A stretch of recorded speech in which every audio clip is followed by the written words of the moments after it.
Condoleezza Rice testified today on Capitol Hill on the 2006 budget. We'll hear opening statements from members of the House Appropriations Subcommittee. Topics include relations with Syria, U.S. aid to Palestinians, and policy towards Iran. This is 2 hours and 20 minutes.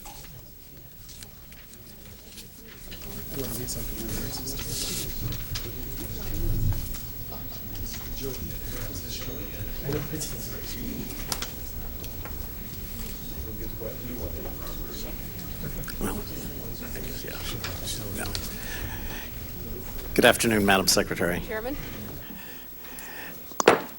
The Subcommittee on Foreign Operations of the House Appropriations Committee will come to order. Madam Secretary, it's with considerable pleasure that we welcome you to your first hearing before this Subcommittee on Foreign Operations of the House Appropriations. I know as Chairman, and I think I speak for all of us, we're looking forward to working with you, and we all wish you great success in your role as Secretary of State. Additionally, I want to extend a warm welcome to the newest members of this subcommittee. On the Republican side, our new Vice Chairman, sitting here next to Mr. Lewis here, Don Sherwood of Pennsylvania, and then Congressman John Sweeney of New York, who is not here yet, and Denny Rehberg of Montana, and Congressman John Carter from the state of Texas. And on the Democratic side, we have Fakachet Chata with us here today. Chaka Fata, I get it backwards there, Chaka. Thank you very much. We're glad to have you join us too as well, and I know you'll be a great addition. We have a lot of ground to cover this afternoon, Madam Secretary, so let me begin. This hearing today will have an initial discussion of the President's request for fiscal year 2006 for the programs that are under the jurisdiction of the Foreign Operations Subcommittee. But we have an even more immediate priority, and that's the $33.9 billion foreign assistance request that's part of the 2005 Emergency Supplemental, which was transmitted to Congress on Monday. The diplomatic and security challenges facing the United States are no less complicated or numerous than in past years, so it should be no surprise that the President is requesting a double-digit increase in the foreign operations budget. The President's request totals $22.8 billion in fiscal year 2006. That's a 16% increase from 2005 when enacted supplementals and emergencies are counted, but it does not include the $3.9 billion supplemental request submitted to Congress on Monday. While this increase may be entirely justified by political conditions in the world, this subcommittee will not write a blank check to fund foreign operations, nor will it be unmindful of competing spending priorities closer to home. This subcommittee understands and will forcefully advocate a position that foreign assistance is an integral part of our national security policy. But we also know that every subcommittee of this committee and every agency must scrutinize its budget request in an effort to contribute to deficit reduction. Thus, the fiscal year 2006 budget will require some difficult choices from this Congress, the committee, and this subcommittee. Madam Secretary, since increases for international affairs budget requests will have to compete with other non-defense budget priorities, it's imperative that we work closely together to ensure that the President's priorities are clearly identified and, to the extent possible, integrated with the priorities of Congress.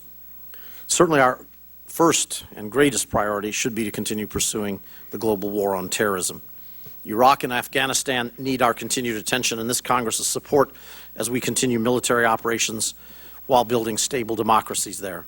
We must continue to support our allies in the war on terrorism. Their involvement in the coalitions we've forged in Afghanistan and in Iraq helped secure our country while encouraging the spread of freedom and democracy in those areas. Our battle to halt the spread of HIV/AIDS is a demonstration of American values and compassion. The fiscal year 2006 budget request includes a total of $3.2 billion for the third year of this initiative. $2.5 billion of that would come from accounts under the jurisdiction of this subcommittee. The $3.2 billion, if approved by Congress, would keep the initiative on track to reach the President's goal of a 5-year, $15 billion commitment for HIV and AIDS funding. Madam Secretary, you are beginning your tenure at the State Department at a time when the structure of foreign assistance is undergoing some rethinking. While the changes are gradual in nature, the long-term impact could and would be substantive. Some of those changes I welcome, but some, I confess, give me pause. First, I view with concern an emphasis of this administration to have the Department of Defense become more involved in what have been traditional State Department functions.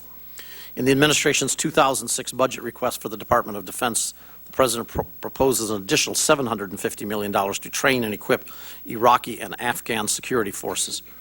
This includes training of civilian police, a function that up to now has always been overseen by the State Department. Furthermore, this proposal expands this authority beyond Iraqi and Afghan forces to nearby, quote-unquote, friendly nations in the region. Second, 17 countries are now designated as eligible for compacts with the Millennium Challenge Corporation, a program for which the administration is seeking a $1.5 billion increase in 2006. The role of USAID is changing in these 17 countries, and arguably that's an appropriate response. I've been a strong supporter of the Millennium Challenge Corporation. I'm proud of the role I played in helping to draft that legislation and incorporate it into our bill to enact it. But we have to note that the MCC has yet to complete even one compact with the funds appropriated in 2004 and 2005. While I understand why it has not done so, it's incumbent, I think, on the administration to make the case of why this model of delivery should receive increased funding over competing requests for resources in the absence of any track record that we can point to for the MCC. Finally, the President has requested a new conflict response fund to fund the State Department's new Office of Conflict, Stabilization, and Reconstruction, which was created in last year's Commerce State Justice Appropriations Act. I do not think a compelling case has been made for this fund. What would it accomplish? What capabilities would it provide that are not already funded through other appropriations accounts?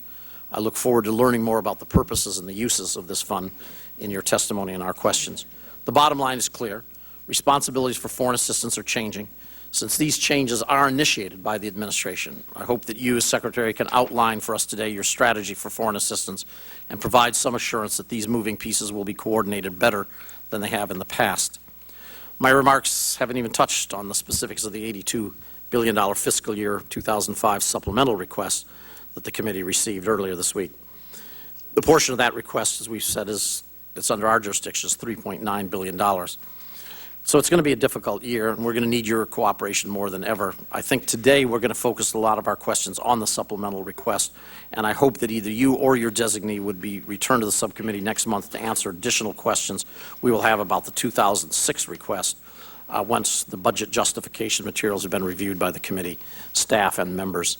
So, Madam Secretary, prior to your statement, let me ask my ranking minority member, Ms. Lowy, and our chairman and ranking member of the full committee for any statements they may have.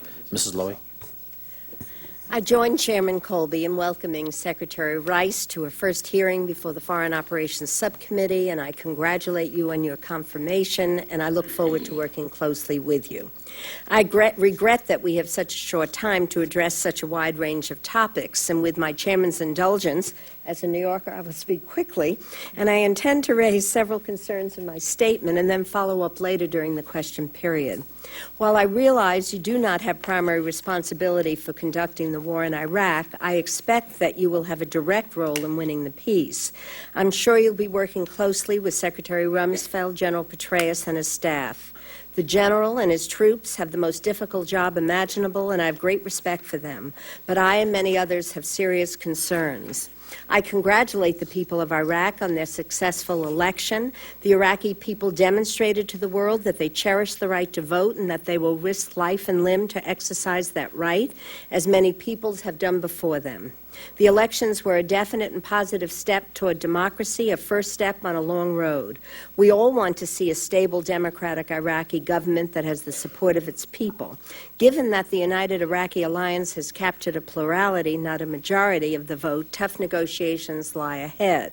And I would be interested in hearing your thoughts about how a friendly representative government can emerge from the process. In addition to a strong democratic government, we understand that in order to bring the troops home, it's necessary to have a trained, effective security force in place. The administration continues to assert that we have trained as many as 130,000 Iraqi security forces. The actual number of effectively trained Iraqi security forces is less than half that, and I would appreciate your assessment of this situation. Progress also continues to be slow in reconstruction, with widespread power outages and high unemployment.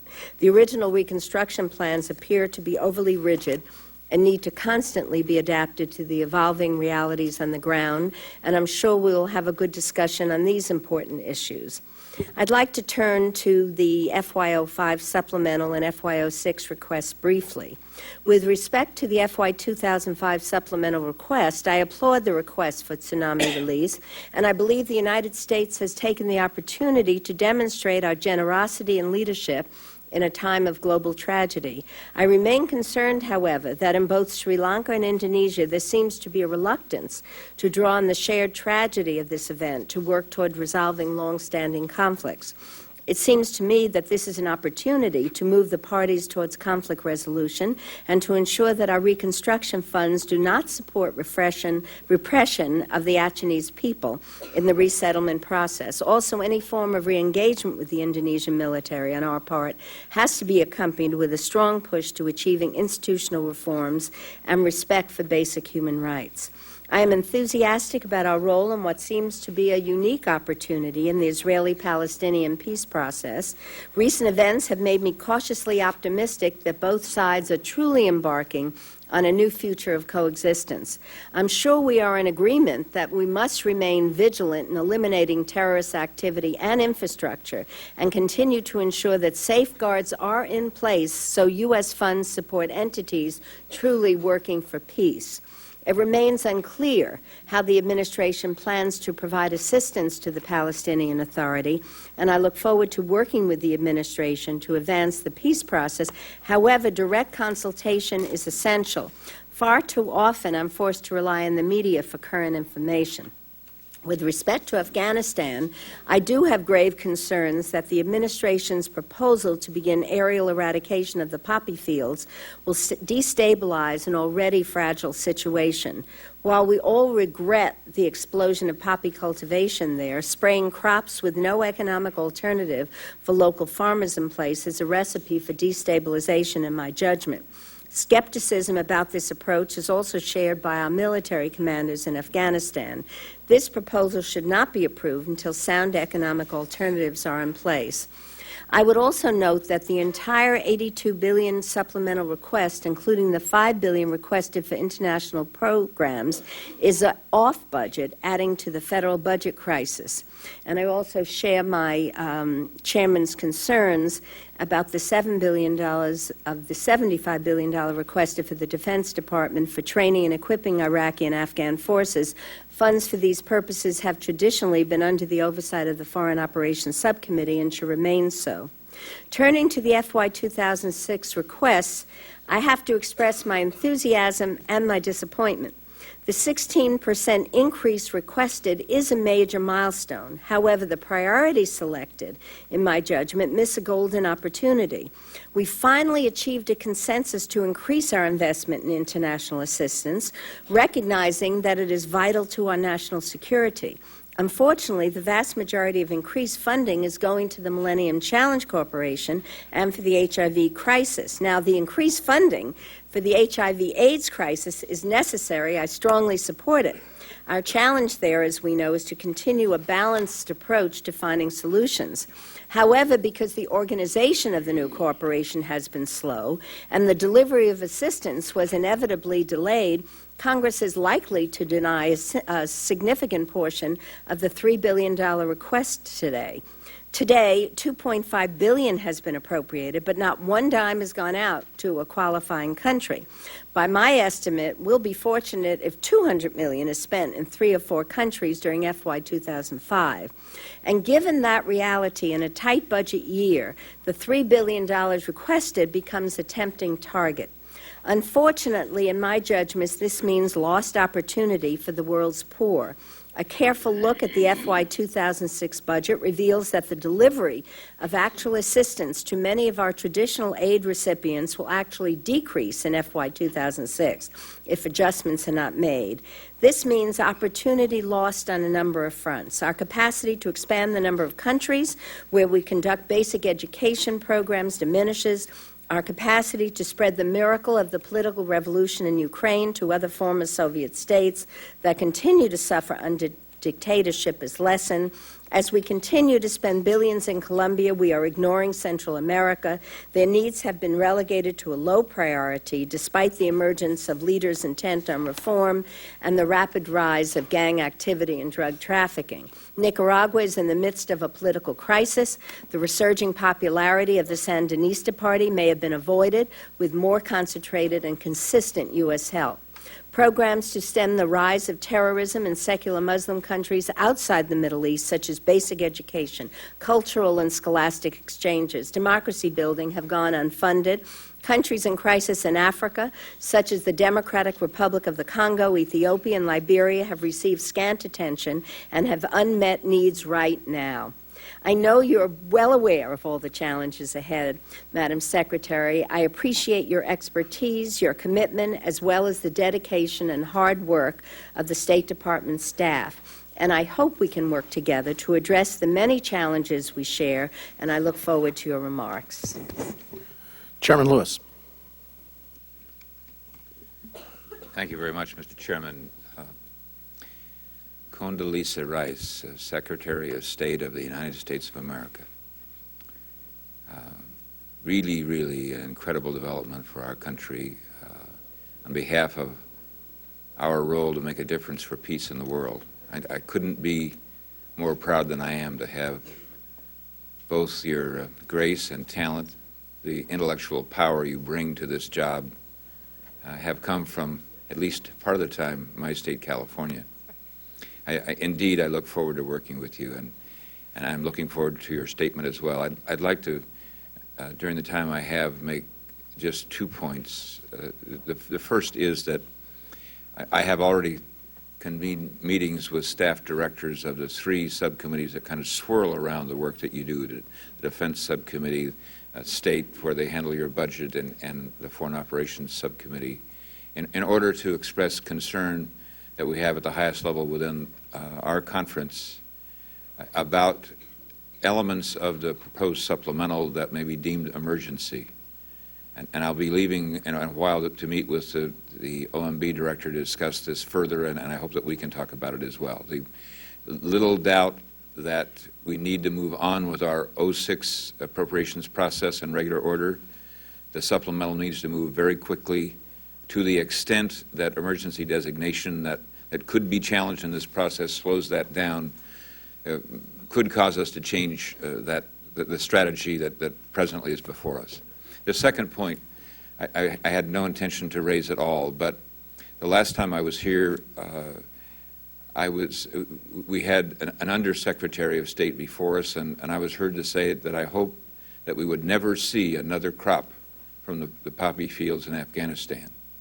Whatever we do, let us not allow that growth of poppy leading to poison to be a result of our lack of action. We could subsidize, provide full funding for the peanuts those farmers get, and at the same time stop huge capital flows to the terrorists who would undermine our abilities to project peace. So poppy fields, no. If we have to help farmers, that's another question. In the meantime, I really do believe that our ranking member, the gentlelady from New York, and I agree on this issue. We just have expressed it differently. Thank you. Yield back. Thank you. Mr. Obey. Thank you, Mr. Chairman. Madam Secretary, welcome. I know that most of this hearing will be focused on the Middle East and Iraq. And I'm sure that all of our members will have plenty of questions on that. I would like to just raise some very different questions. The President of the United States has seen fit to suggest that we borrow a huge amount of money in order to play fruit basket upset with the Social Security system because of a, quote, crisis that he sees coming at us in the year 2042.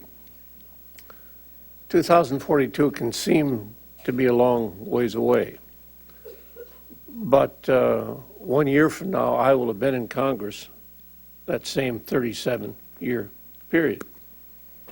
And so I can testify from personal experience that tomorrow does get here. And I guess my question is this. I know we're focused on Iraq. I know we are focused on Iran. I know we are focused on Korea. Separate problems, tight focus.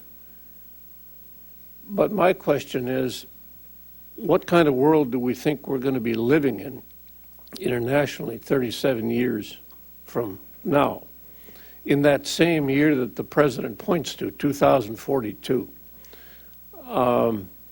What's the world going to look like economically and politically and militarily? We have expectations that China will surpass us in economic size sometime in the next 15 years. India will be growing into a huge economy. We are feeding that growth with our own technology. But what are our expectations about what China will look like politically, economically, and militarily? What kind of a military do we expect to deal with from China 37 years from now? On the economic and political and military front,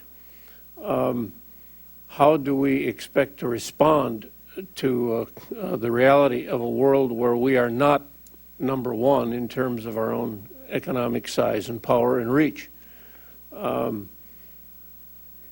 How do we expect that we will be relating to the Europeans? We have drawn rather further apart from them lately, given our divisions over Iraq. I mean, what kind of potential associations do we see ourselves having with Europe and its economy in that world that will be coming at us sooner than any of us expect? What do we expect to see in our backyard in Central America? We fought a war over Nicaragua, and now the same people who we fought a war to keep out of power are pretty close to coming back, if you can believe some people. What do we expect Mexico to be like in 37 years? What are our border relationships going to be? And what do we expect on the most important of all fronts, nuclear proliferation? What kind of world are we going to be living with on that subject? What I'm looking for, I mean, we hear the neocon vision expressed about Iraq and the Middle East. I want to know what the broader vision is about the entire world. What does the administration, what are you doing to be thinking about these problems? And what should Congress be doing about it? Because I think we're going to get so mired we're going to be talking about Iraq 3 years from now. We're still going to be stuck in a mud bath there. The danger is that if we keep looking at the short-term problems to the exclusion of long-term, we won't be reacting. I mean, with Iran itself, we've been screwed up on our relationship with that country ever since we dumped Mossadegh. And we've been paying the price for not allowing a nationalism to emerge, and we paid the price with the emergence of the Ayatollahs. And frankly, I'm very confused about what our policy is toward Iran. It seems to me that one day it looks like we're going to be very firm with them, and the next day we seem to be going off in a different direction. I'd just like to know what the direction and what the vision of this administration is on those items. Thank you very much, Mr. Obey. Thank you, Madam Secretary, for your patience here, listening to us speak. Now it's your turn. We'd very much like to hear your statement. Of course, the full statement can be placed in the record if you wish to summarize it. Thank you very much, Mr. Chairman, and thank you, members of the committee. I will, Mr. Chairman, just excerpt from the statement and then have the whole thing put in the record, if that's all right. That will be done, of course. I appreciate the opportunity to address you. This is a time of hope and opportunity, but of course it's a time of challenge for us too. I look forward to working with you for a strong bipartisan approach to this time of hope and opportunity and challenge. In his recent State of the Union message, President Bush spoke of the unprecedented efforts that we've taken since September 11th, 2001, with our allies and our friends around the world to defeat terrorism. But in the long term, he has noted, the only force powerful enough to stop the rise of tyranny and terror and replace hatred with hope is the rise of human freedom. President Bush has charged the men and women of the Department of State with helping to create a balance of power that favors freedom. I recently traveled, as you know, in order to try and advance our diplomatic agenda to Europe and to the Middle East. I spoke with European leaders, I spoke with Middle Eastern leaders, and of course President Bush will continue this dialogue with our European friends when he arrives in Europe on February 21st. I would say that this was a trip in which I garnered the tremendous constructive spirit that is there among our European allies, a spirit to put whatever differences we've had behind us, to turn a new page, and to write another chapter in the history of what has been really a grand alliance, an alliance that faced down tyranny and that spread freedom and liberty. And I found very constructive attitudes there, and I want to assure you that we will continue to pursue a constructive course with our European friends. We focused, as you might imagine, a lot on the Middle East. The path of democratic reform in the Middle East is going to be difficult and uneven, but the spread of freedom, the work of generations, is urgent work that cannot be deferred in that part of the world. I think you will see in the President's budget request that that urgency about reform in the Middle East is reflected. The request includes $120 million for the Middle East Partnership Initiative, $40 million for the National Endowment for Democracy to support the broader Middle East initiative, and $180 million for Muslim outreach through educational and cultural exchanges. An increase in our educational and cultural affairs budget because we need very much to stay open to the world. Every leader that I spoke with in Europe also understood our common interest in building on the recent successes and in stabilizing and advancing democratic progress in Afghanistan and in Iraq. For our part, in order to build on the momentum in Afghanistan following last October's presidential elections, President Bush has requested nearly $1.1 billion. This money is to be used to invest in health and education and clean water and free market infrastructure. It includes also $437 million for operations, as you've just discussed, to counter the threat of narcotics. And the FY 2005 supplemental seeks $2 billion for Afghanistan to expand police and counter-narcotics programs that are more immediate in need than the 2006 budget would be able to address. This supplemental also includes $60 million for embassy security in Afghanistan. The numbers are there, but let me just say one word about Afghanistan. It was, of course, the source of al-Qaeda, its home base. It was the place from which terrorism sprung full-blown to attack us on September 11th. And it's a remarkable transformation in just a little over 3 years to a place that is not now a failed state where terrorists reside, but rather a fragile state in which we have a good ally in the war on terrorism, and we would like to consolidate the gains in Afghanistan so that the next parliamentary elections can take place and we can stabilize that country. The European countries with which I spoke, leaders with which I spoke, also recognize that we now have a common goal of stabilizing and promoting democracy in Iraq. President Bush has, in the 2006 budget, requested $360 million for economic assistance targeted toward key needs in Iraq.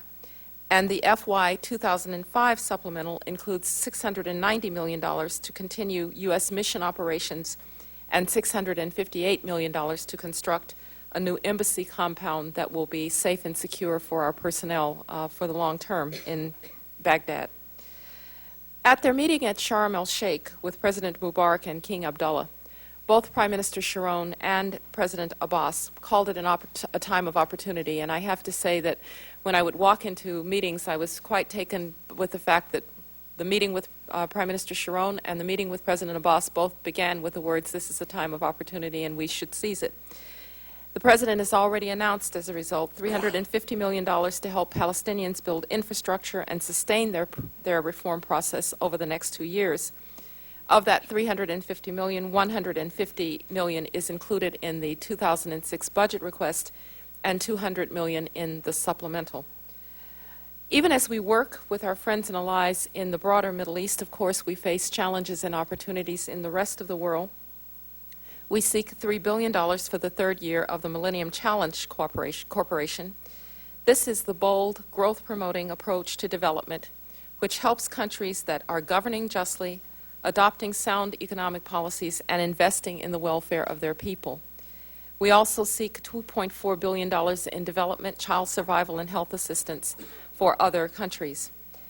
This budget would help us to promote a development assistance agenda that recognizes that some poor people, of course, live in countries in which good governance is not there, but that we need very much to recognize that the future of development assistance really rests on changing underlying structures as well.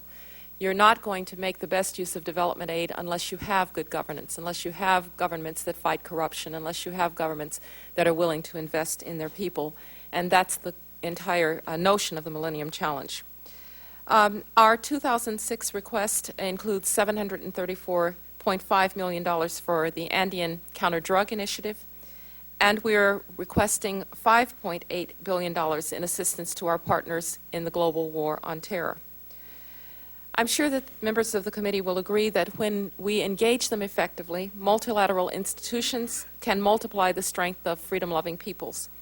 We're requesting nearly $1.2 billion for U.S. obligations to international organizations, including the United Nations, and a little over $1 billion to pay projected U.S. assessments for UN peacekeeping missions.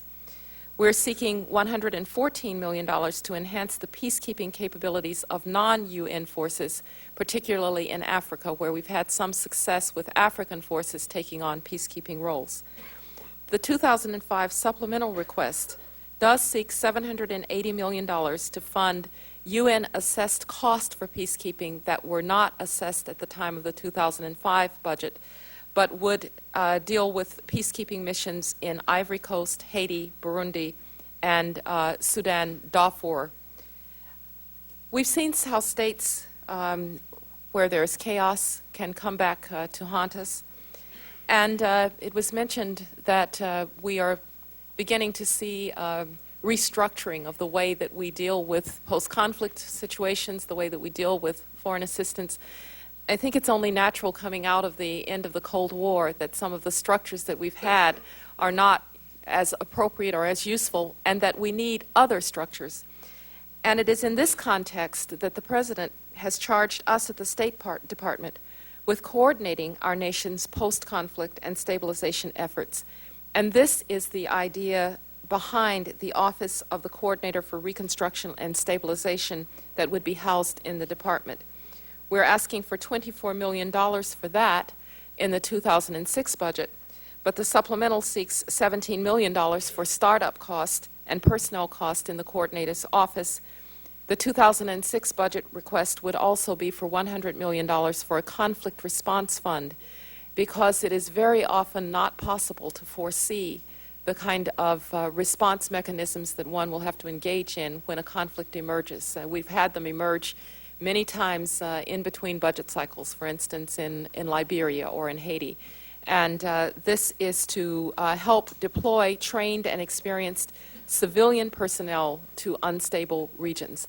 It speaks to the question of what the Defense Department can do and what the State Department can do, and we need a much better articulated, much more coherent civilian response mechanism than we have had in the past. The United States will stay at the forefront of the global fight against AIDS. We're requesting $3.2 billion in total funding for care, treatment, and prevention efforts. But of course, there are other ways that we show our compassion. We're requesting $2.59 billion in food aid and non-food humanitarian assistance. The supplemental seeks $950 million for rehabilitation and reconstruction of areas devastated by the tsunami, including the $350 million initially pledged by President Bush. I welcome this committee's help, too, in ensuring that the men and women of the department, those who must carry out the diplomacy, are well equipped and are ready for the challenges ahead of them. Therefore, we are requesting $1.5 billion for security-related construction and $690 million to increase security for diplomatic personnel and facilities. We must also strengthen the recruitment of new personnel. We're seeking $57 million for 221 new positions to meet core staffing and training requirements. Finally, let me say that public diplomacy is a major concern and priority for me. We have had many studies about public diplomacy and the need for the United States to do this much better. I fully agree. Our fiscal year 2006 request includes $328 million for activities to engage, inform, and influence foreign publics, but it also includes an increase of $74 million over 2005 for educational and cultural exchange programs, bringing that total to $431 million, because we must stay open to the world. So many educational and cultural exchange programs, if you talk to leaders around the world, they were part of our international visitors programs, or they studied in American universities, and so this reflects our efforts there. Finally, we are asking for $931 million to improve border security, because we must keep America's doors open, but also its borders secure. Mr. Chairman, members of the committee, I very much look forward to working with you, to answering your questions today, but also to answering either in writing or by phone or through other members of my group any questions that you may have. And as you work through the supplemental and then the 2006 budget request, I absolutely pledge my complete cooperation to you so that we can get this job done. Thank you very much. Thank you very much, Madam Secretary. We appreciate very much your openness and your commitment to cooperation with us. Before I begin my questions, we have a number of new members, so let me just, for them, tell how I work in this subcommittee on the questioning. I try to hold to the 5-minute rule and include it for myself. My ranking member will nudge me when my 5 minutes is up if I haven't stopped. I don't interrupt a question that's in the process of being asked or the answer, but we'll try to ask you to quickly get the question out if you've used your 5-minute time. I think it's the only fair way to do it, to make sure we get through a round of questioning and hopefully a second round of questioning with everybody. So with that, let me begin. And I'm going to cut my comments leading into the question short so that I can get to the question. And it has to do, the first one has to do with this issue of the security training, which I described in my opening statement. That there's that $750 million that's available for use by the Secretary of Defense to provide assistance to military or security forces in Iraq and Afghanistan, and for other military forces in friendly nations or nearby region to enhance their capability to combat terrorism and support U.S. military operations. Madam Secretary, can you explain the rationale of the administration for this division of responsibility for these programs?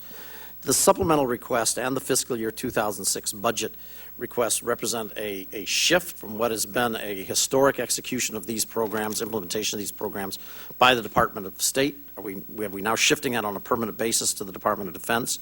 How would you, as Secretary of State, propose to coordinate with Defense ahead of time on the use of these authorities and resources, and to make sure that these funds, who in the administration is going to be responsible for making sure these funds are managed correctly? Thank you, Mr. Chairman. First of all, let me separate out several different types. Iraq, I think, is a special circumstance. We are in a war situation in Iraq, and we felt very strongly that the security forces needed to be under one training regimen, one training plan, and that is why both police training and military training, armed forces training, border training, all are in the Defense Department. They are also very closely coordinated with what the multinational forces do on any given day. And I felt strongly, and the Secretary and others, that the need to be able to allocate and appropriate within that what will be done by police, what will be done by border guards, what will be done by the armed forces is just is exceedingly important in a war zone. So I would set Iraq aside in this regard.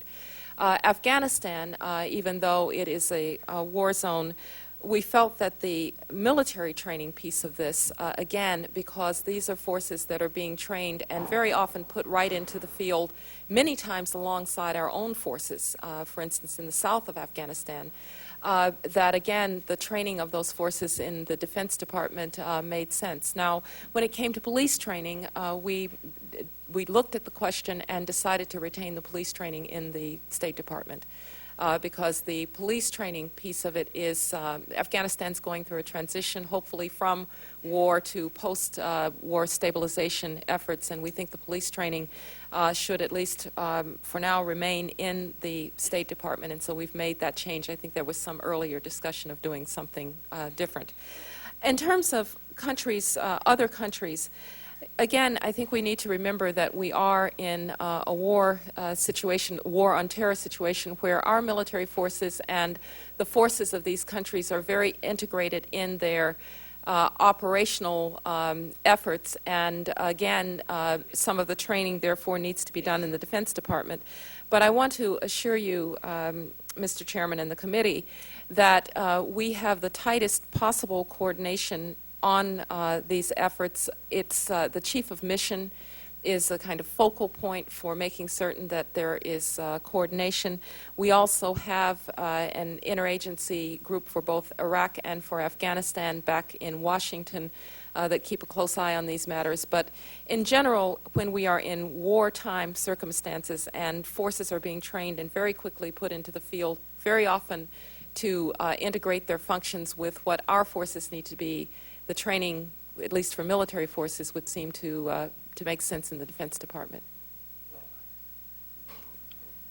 Your answer is, I appreciate the answer, and I'm willing to leave aside Iraq, but I'm not sure I quite understand it. Your mention of the Chief of Mission coordinating this just opens up all other kinds of questions, but the money's not in State Department's control. I don't know how the Chief of Mission is going to be the one coordinating this. I'm going to have a lot of other questions there, but my time's going to run out. I want to get one other question in very quickly. Could you, I'll come back to that issue in the second round there. The issue of what is designated as an emergency, what is the criteria that the administration is using for identifying requirements as emergencies? For example, does the $150 million request for Pakistan really qualify as an emergency? Well, these would be funds, emergencies in the sense that unexpected, in some cases unexpected opportunities, which you'll see that there are some, but in most cases unexpected needs to support activities. As you know, Pakistan's role has been shifting in this last year in terms of the kinds of things that Pakistan has been willing and able to do in pursuit of al-Qaeda. And the funding is needed for support of Pakistan in some of those activities. So again, when things are unanticipated, particularly between budget years, they've been included in the supplemental. But we've tried only to include those things that we believe have to be either spent out before 2006 budget funds are available or that were truly unforeseen. Okay. Thank you, Mr. Chairman. You referred to specific numbers with regard to the funding of the Palestinian Authority. And as you know, direct funding of the PA has been limited to date and carefully monitored by the United States. The proposal to provide such assistance, for what purposes and under what conditions, remains vague. If you could explain the proposal, you already discussed the specific amounts, how it will be monitored, why you've requested an exemption from current law which allows such assistance under a secretarial waiver. I'd appreciate it. Thank you. We believe very strongly that this is a time when we will want to be able to move quickly and flexibly to help the Palestinians get ready over what's going to be a very short period of time between the Israeli withdrawal and their need to be able to govern the Palestinian territories, particularly the Gaza.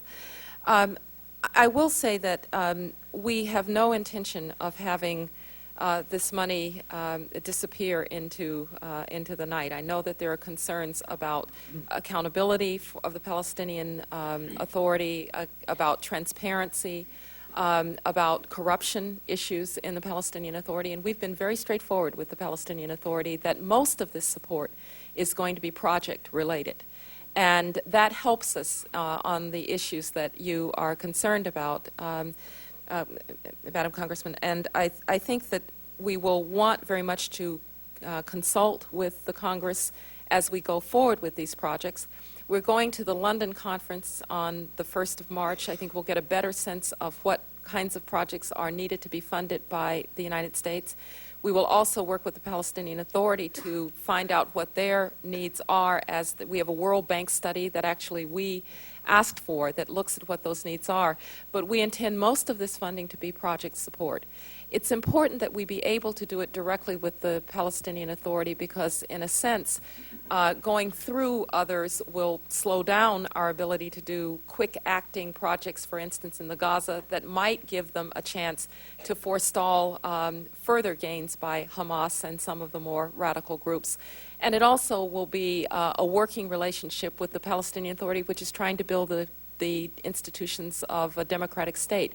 But I'm fully aware of the concerns that the Congress would have. They're concerns that I share about how the money is spent, how it's accounted for, and it's why I think the great bulk of this will be in project support.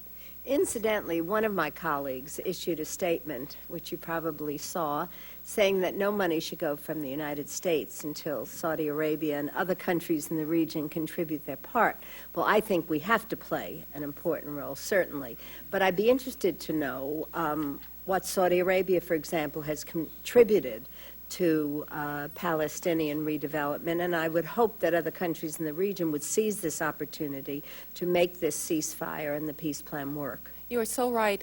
In fact, some of the states, Arab states, have been fairly generous, but there are a number of Gulf states that have not. And some have pledged and not paid up.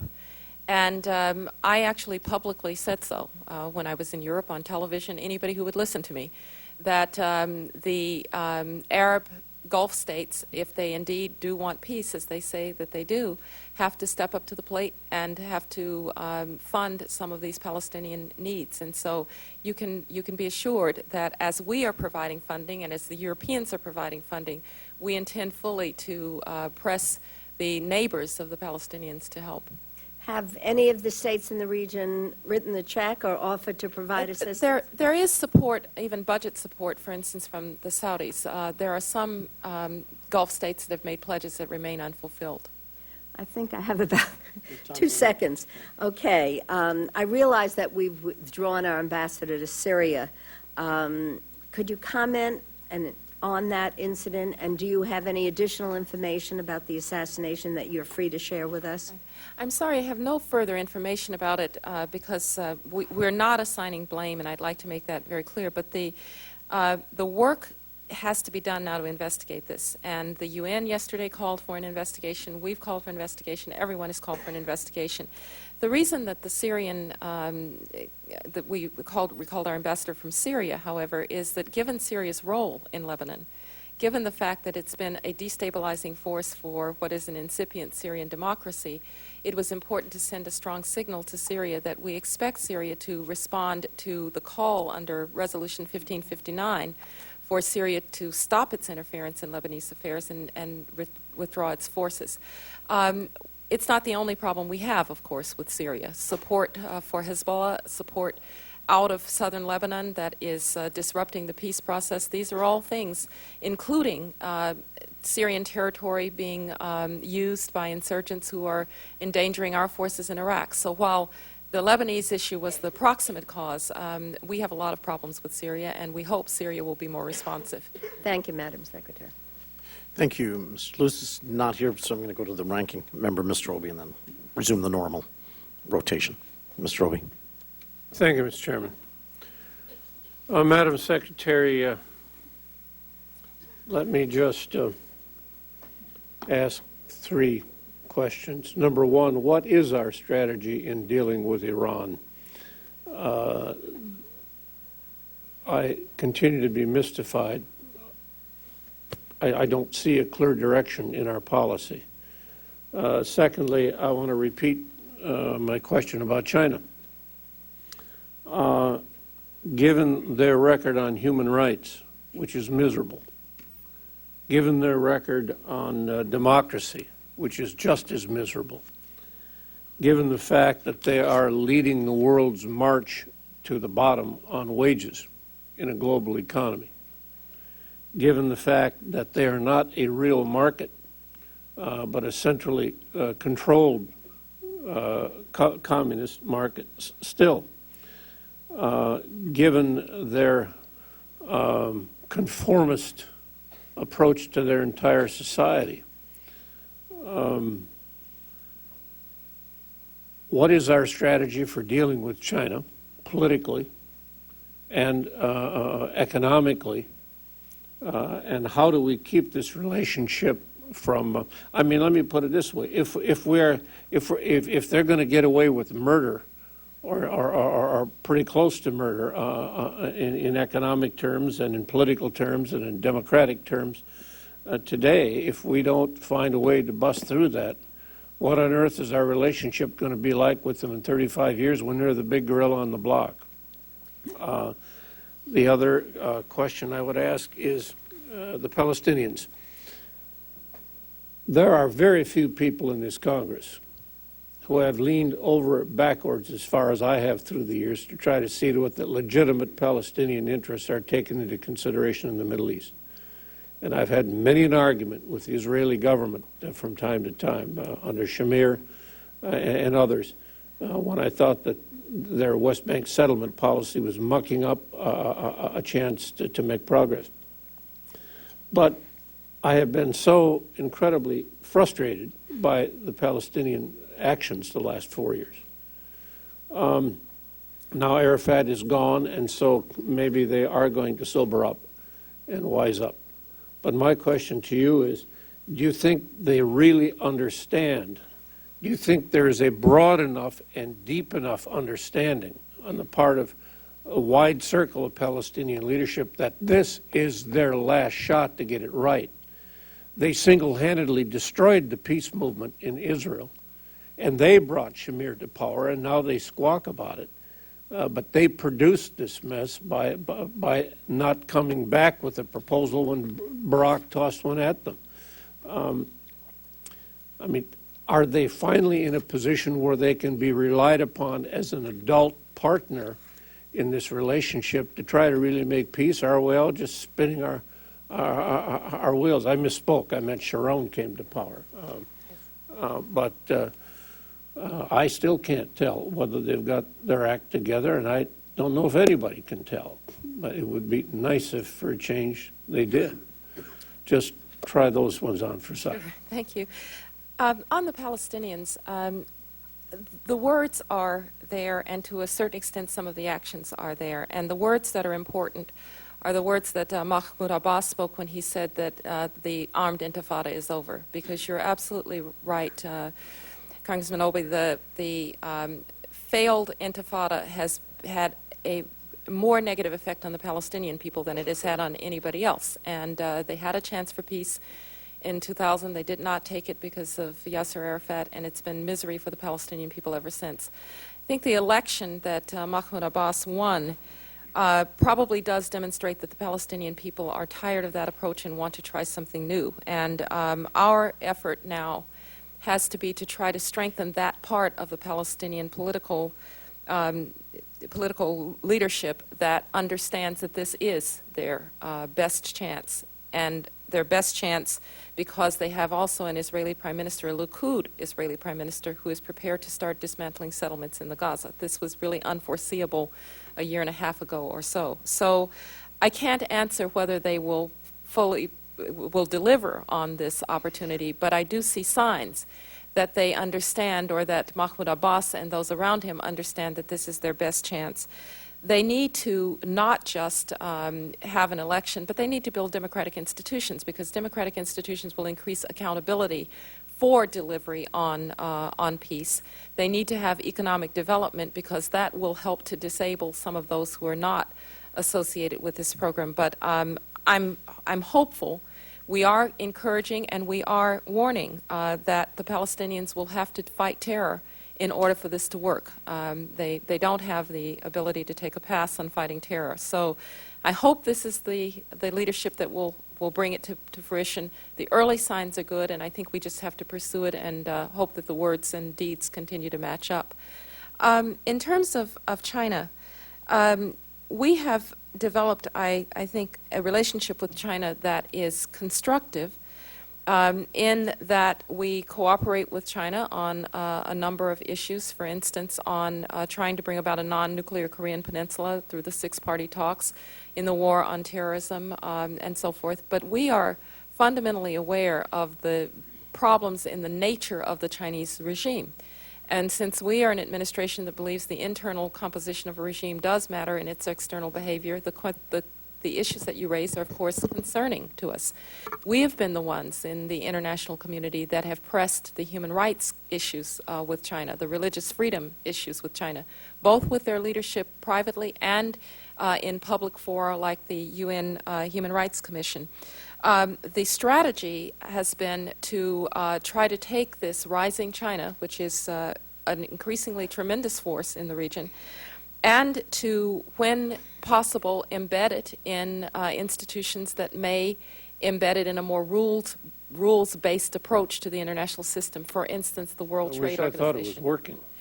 Well, I think the World Trade Organization does lead the Chinese to have to do some things in their economy that they might not otherwise do. And I don't know whether China will ever surpass the United States in economic strength, because one of the things that the Chinese, I think, will come to recognize is that the kind of creativity that comes from that is needed in the knowledge age, as opposed to in the industrial age, is usually not found in societies that tell their people to think at home, to think at work, but not at home. And so we may start to see some effect on the political system. I think that's a hope. And finally, on Iran, we are, I think, very clear that the developments in Iran, internally and externally, are out of step with the both our desires for the development of the Middle East and actually with trends in the Middle East. Whether you look at Iran's rather abysmal human rights record, it's the fact that it's going backwards in terms of political expression and opposition, despite the fact that this is a population that is quite sophisticated and has voted for reform. When you look at the fact that Iran is a premier sponsor of terrorism through Hezbollah, Palestinian rejectionist groups, at a time when we're trying to move toward a peace between the Palestinians and the Israelis. And if you look at the fact that the Iranians, we believe, and now others are suspicious too, are trying to build nuclear weapons components under the cover of a civilian nuclear program, you have a state that's out of step with where the Middle East needs to go. And our strategy has been to work with others to deal with each of these components of Iranian behavior, while recognizing that we should do nothing to legitimize a regime that is increasingly not legitimate in the eyes of its own people. Thank you. Mr. Dolenberg. Madam Secretary, how are you? Welcome to the subcommittee, and congratulations on your new assignment. A couple quick things. Iraq, we have a big challenge in Iraq. You know that better than anybody. I think we have to see it through, however. Elections were a big thing, and I think that was an important step. In my district, and I know you worked with us in ways to encourage and engage the Iraqi Americans back in Michigan. Thank you for that. There's over 25,000 that live in the district, and many thousand voted in the U.S. for the future of Iraq. And I hope you'll continue to work with us in regard to engaging them in whatever fashion, because they are an asset. North Korea, you spent a lot of time on it. My belief is that you were a strong opponent of the agreed framework, which I happen to think was fatally flawed as well.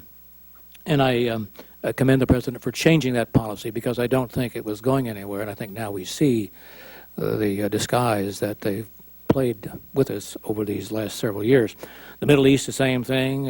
It's generally an area that you have a great deal of interest in and have been working very hard to, particularly in negotiations on, among other things, on trade agreements that I think we're just beginning to get a start. and various assistance programs that these countries need, and I look forward to working with you on the reform. I'm submitting a number of questions, but I have one I want to go back to because Mrs. Lowy, right? Miss Obey's not here today, but Mr. Obey is. She's here too, yes, I know. Dr. Rice, as you know, the administration is requesting a large increase to the Palestinians. Now, it's $200 million, as has been mentioned in the FY05 supplemental, and $150 million in the FY06 regular budget. And what have there's a little sting to it for me. The $150 million request for 06 is double the amount that was requested in 05. Now, many members will consider supporting your request, but I know you don't underestimate this, but let me just remind you that it'll take a lot of work by you personally and your staff, your department, to build support for this on the Hill. Just to give you a little bit of a sense of scrutiny on this thing, the level of scrutiny, in the FY05 Foreign Operations Act, we'd included not one but 6 specific conditions or restrictions on funding. And I know the question was asked as to where this money is going for and will there be a prohibition on it getting into the wrong hands. But you mentioned project-related programs would be likely where it would go. But on this business of money being fungible, how do you really know it's going to be restricted just to certain projects, which are probably benign? That would be the hope, I would think. But there's a lot of questions here about how it will be spent and how it's accounted for, but how will we really know what that money is being spent for? And let me start with just simply this.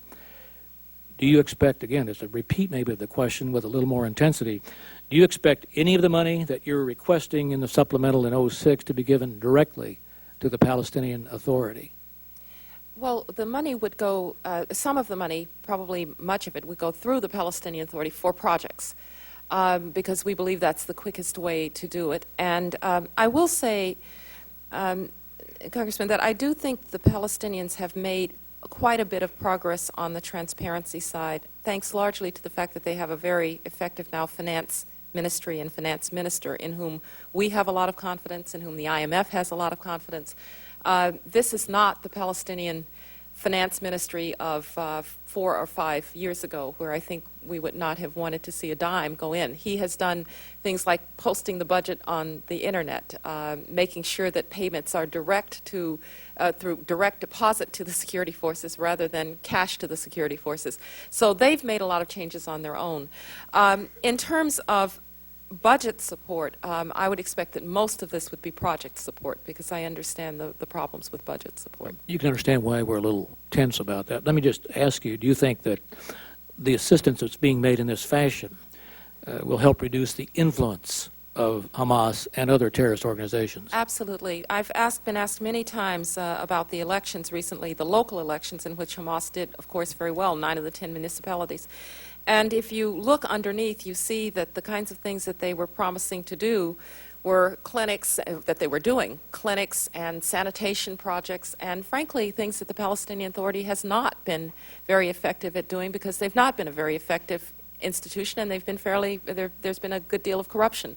And so in order to compete politically, the Palestinian Authority is going to have to be able to deliver services and projects that affect people's lives, and that's the kind of work that we would hope to do with them. If it becomes the case that the Palestinian Authority cannot deliver as well as the, quote, political wings of extremist groups, then we're not going to be able to establish a peace, and that's why this funding is important. Well, thank you. Thank you very much. Thank you very much, Mr. Jackson. Thank you, Mr. Chairman. Secretary Rice, welcome and thank you for taking time to appear before the subcommittee. First, I'd like to congratulate you on your recent confirmation. Many Americans, and in particular African Americans, have taken considerable satisfaction in President Bush's appointment of the nation's first 2 African American Secretaries of State. Congratulations to you. However, Madam Secretary, more important than your appointment are your statements and the President's declarations which have suggested to the world that finally Africa might again gain greater attention, involvement, and resources from U.S. foreign policymakers. I want to understand where Africa stands in your foreign policy vision. Secretary Rice, during the 2000 presidential debates, then Governor George W. Bush said, "Africa's important," end quote. 3 years later, at the start of his African tour, President Bush said, and I quote, "I'll be carrying a message to the African people that America cares about the future of Africa," end quote. Madam Secretary, on July 3, 2003, you yourself noted an important role that Africa within U.S. foreign policy when you stated, "This president takes seriously Africa, African leaders, and the potential of this continent to be fully contributing continent to world growth and prosperity."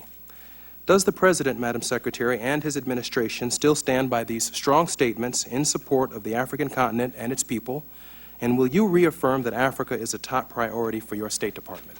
Thank you very much. And absolutely, we have good partners in Africa, and we consider it a partnership. We don't consider Africa to be a target of our policy, but rather, like the rest of the world, very good partners in what we're doing. But we understand that it is a continent that has a lot of challenges, and so we've tried to meet those challenges through AGOA, which of course we've just extended to AGOA 3, through the East Africa counterterrorism initiative, which helps countries like Kenya that abut places that are really quite unstable. The Millennium Challenge Corporation, a number of the first states in that for the compacts are African states, and we expect that a significant portion of that funding will be for African states.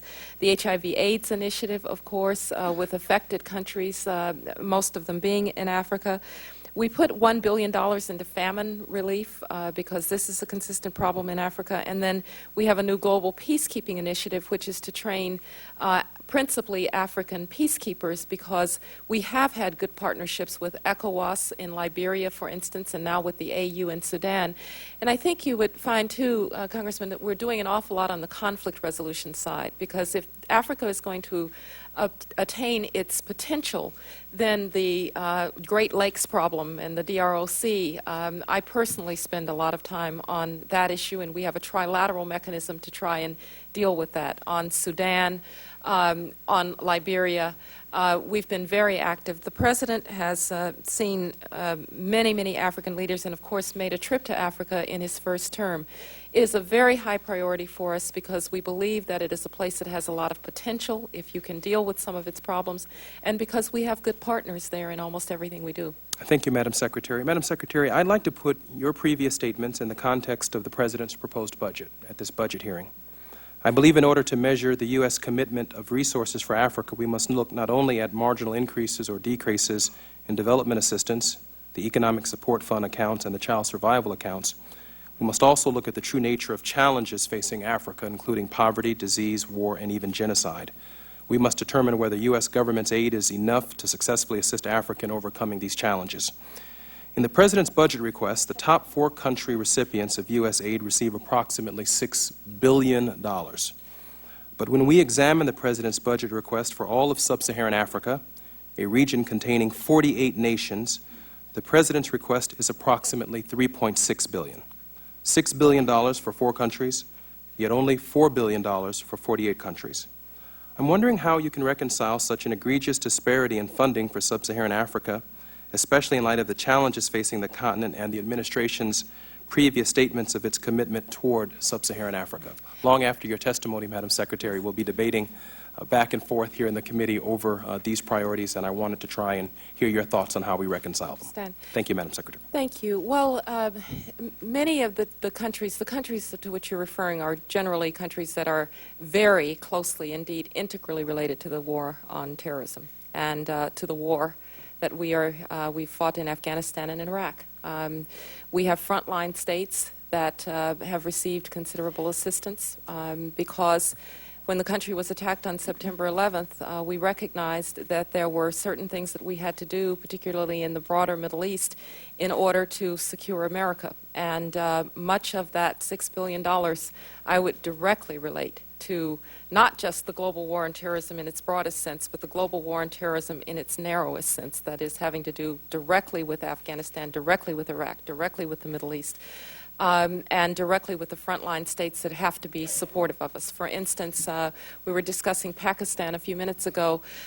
Pakistan has taken on even new responsibilities between 2005 and 2006 in what it is doing in the frontier areas that have been a place where so much of the Al-Qaeda fled after, or the Al-Qaeda leadership fled after they were routed out of Afghanistan. And so we have to provide foreign military funding to Pakistan to deal with that. It's directly related to security issues. Nonetheless, the money that the $3.5 billion that you've talked about for African countries, I don't believe would include, for instance, our considerable AIDS initiative, which will directly help African countries with everything from mother-to-child transmission programs to improving health infrastructure, because in order to deliver antiretroviral drugs, one has to improve the health delivery system. The Millennium Challenge is going to be a major place that we can reward countries in Africa that are making the anti-corruption, good governance, healthcare decisions. The $1 billion in famine assistance goes almost exclusively to Africa. And so the peacekeeping initiative would be principally for Africa. So if you look just at the development accounts, I think we miss the total picture of what we're doing in Africa. But the big four, in a sense, relate to the specific circumstances out of September 11. Thank you. As I call on Mr. Sherwood next, let me just explain the other part of the Colby rule on questioning that I didn't explain, and that is that the question goes in the order of those who are here at the time that the hearing is gavelled to order, and those who come afterwards go down the line. So Mr. Crenshaw will follow Mr. Sherwood. Mr. Sherwood. Thank you, Mr. Chairman, and Madam Secretary, welcome. We all understand what a wonderful face and voice for America that you will be in the world. And as much as I'd love to ask you some questions about our success in the Middle East, I'd like to get back to the budget on the first round at least. And the 06 request for the portion of the Department of State budget under the jurisdiction of this committee totals about $22.8 billion, which is an increase of $3.3 billion over 05 enacted level, a 17% increase. This doesn't include supplementals or emergencies, as you well know. And according to OMB, non-defense discretionary spending is going to be about 1% less than the fiscal year 05 level. And we're going to have reductions in or elimination of about 150 federal programs, including a 7.7 reduction in agriculture and a 3.5 reduction in energy and water, and only about a 1% increase in funding for Homeland Security programs. So, given the growing concern over the size of the deficit and all the things we have to do, our deficit is estimated over $427 billion. And has some reduction in federal programs. Would you help us with the rationale for increasing foreign aid by 17% over the level of 05? And I'd like to have your thoughts about how important it is for this committee to have confidence that the previously appropriated levels have been well managed. Thank you. When we embarked on the global war on terror, the initial phases, of course, were the war in Afghanistan, followed not too long after the war in Iraq. And a number of the costs associated with foreign assistance increases over this period of time really are related very directly to trying to support either diplomatically or in terms of partner support or economic support to partners, or operating expenses or expenses associated with the diplomacy to what our diplomats do in support of the war on terror, very much related to our war aims. As we move from the two wars that we fought to trying to move to a permanent peace, it's important to recognize that our instruments are going to be even more heavily drawn upon to use the diplomacy, to use the public diplomacy, to use our economic support for fragile states and for fragile countries to both solidify the gains that we have made as a result of the high costs that we've paid to liberate peoples, to throw terrorists out of territory. We now have to consolidate those gains largely through reconstruction and building institutions in these countries and doing the diplomacy to get others involved and dealing with failed states. So we have moved from a point at which much of our assistance was aimed directly at the frontline state support to a new phase in which we're really trying to consolidate those gains and leave the foundation for a permanent peace. I would really implore the committee to help us make the argument that we tend to think of the global war on terrorism, and we sometimes think of what our military forces are doing in the field, absolutely critical. Sometimes think of what our intelligence officials are doing, absolutely critical. Think of what our law enforcement people are doing, absolutely critical.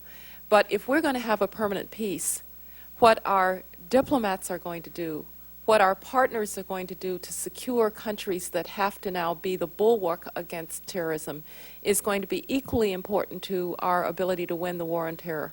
I'm an old student of the Cold War.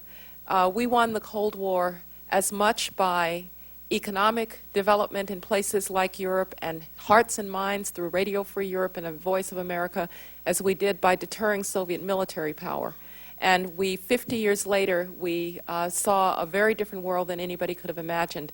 If we can do our work well now through our diplomatic means, through our soft power, through our educational and cultural affairs, through reconstruction assistance, through stabilizing these fragile states, and through spreading liberty and democracy, I really do believe that we'll be looking at a long-term peace. And the second point, the confidence. Oh, I'm sorry, yes.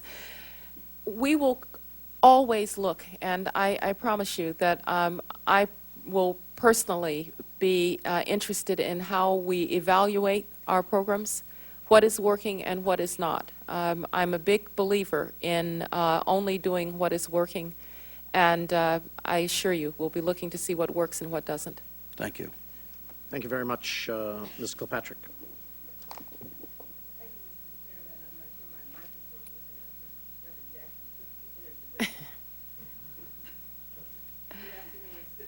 Nice to see you, too. Congratulations, you make us proud. Thank you. Sorry? All the mics are except for none of them on this side are working. Actually, this Uh-oh, one works. I don't know. Karen, go ahead. This is the way it's supposed to work, Mr. Chairman. Mine is working. Thanks, Stephen. Okay, thank you very much. And again, Madam Secretary, most proud. Thank you very much. Iraq. I want to start with Iraq with my few minutes, just quickly. We've been there since March '03, spending more than $280 billion. We have a supplemental in front of us, $81.9 billion, of which $40 billion comes out of this committee, 3.8. Lot of loss of life, successful election, some would say. We're happy that they did that, very proud of those who voted. I'm looking for a successful exit strategy. I want to know how long. I know no one can say how long. Are we considering any? I want to see some of those billions of dollars invested in Americans' family, children, schools, health center. It's almost impossible to do it when you're fighting two wars. Will you, as Secretary, working with the President, work on a successful exit strategy? Give us some hope here in Congress that we can someday soon begin to invest in America's children. Well, thank you. I want to use the term a success strategy, Yes. if I may, because we went to Afghanistan as a direct result of the September 11th attack. That's where al-Qaeda was headquartered. And we've now managed, with a lot of lost treasure, and we mourn every death, to put Afghanistan on a road to a place that will fight terror, not support it.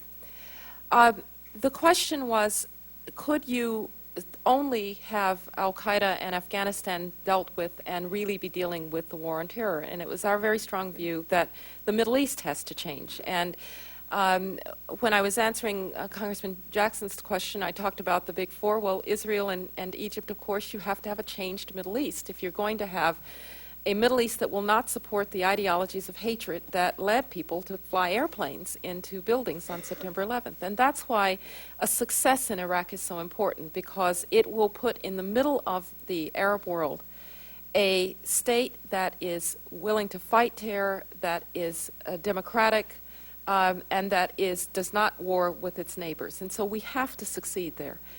But the way to succeed there is to begin to get the Iraqis to the point that they can succeed on their own. And that's really the strategy. And that's a long time Well, proposition, I is think it we not? will go through milestones. We went through a milestone when they got sovereignty. We went through a milestone in this election where I felt, Congresswoman, for the first time, I had a very strong sense that the Iraqi people had taken control of their political future, that they were willing to face down terrorism, they were willing to face down tyranny in order to take control of their own political future. Now they are building a government. We need to help them to build that, but they will be in charge. And for their security forces, it will be a matter of training their security forces that can then take over the security tasks that the coalition is now doing. Okay, can I stop you? Because Yes. thank you for that. And we'll continue to work and raise that question with you. Absolutely. Darfur, Sudan. Why is it that when Secretary before you, Powell and others, went and saw genocide, we, this country, and the United Nations has not labeled it genocide? I know genocide label gives extra other kinds of support. Why is that not happening as millions die, men, women, and children? Well, the United States, through Colin Powell, did in fact say that we believed a genocide had been committed there. But the UN, in its report, has said that they do not believe that the technical definition has been met. Whatever the case, it's a horrific situation. Absolutely. And we need to do something about it. And we are trying, first of all, to get the Khartoum government to be responsible. They are responsible for the genocide. They're responsible for what's happening there. We'd like them to be responsible for helping to deal with it. And the first thing that they could do is to authorize the full AU contingent to go in. Right now, there are about 1,500 people there. The full contingent of about 3,300 is ready to go. We're putting pressure on Khartoum to do that. We hope that the North-South agreement in Sudan will give Khartoum some incentive to resolve the Darfur issue so that they can move along the path toward normalization that they would like out of North-South. And finally, frankly, we need better help from our friends on the United States, the Nations Security Council. Sure. The United States has introduced tough resolutions, or wants to introduce tough resolutions. Others, for a variety of reasons, have not been prepared to do that, but we will continue to do this work, and we've recently are about to assign a chargé there who should be able to help monitor the situation more closely. Thank you. Would like to work with you on that. Thank you. I look forward to working with you on it. Thank you very much. Mr. Kirk is next. Thank you. I was just absolutely thrilled to see your elevation. I remember when Tom Campbell first told me about you at Stanford, and it's been a phenomenal career, and I think your recent mission was just, as you well know, a smash success. And it worries some of us how popular you were in France, but I think in general that was a very a good thing. I first wanted to compliment Team Islamabad working for you. That we have seen a dramatic uptick in the energy behind the Rewards for Justice program, reaching out to rural communities along the Afghan-Pakistan border with television ads, radio ads, and newspaper campaigns. 6 radio networks, 3 TV networks, and about every major daily in Pakistan in 4 different languages publicizing this reward. My understanding is your team is now bringing in 12 tips a day on bin Laden or lieutenants and where they could be. This is a program where 1,000 bad tips can come in, but if one good one comes in, we're a success. So I just want to, if you could pass on to Ryan Crocker and his team, bravo Zulu, absolutely a super job. But I do have a concern, you heard it here as well, about the Afghan drug program.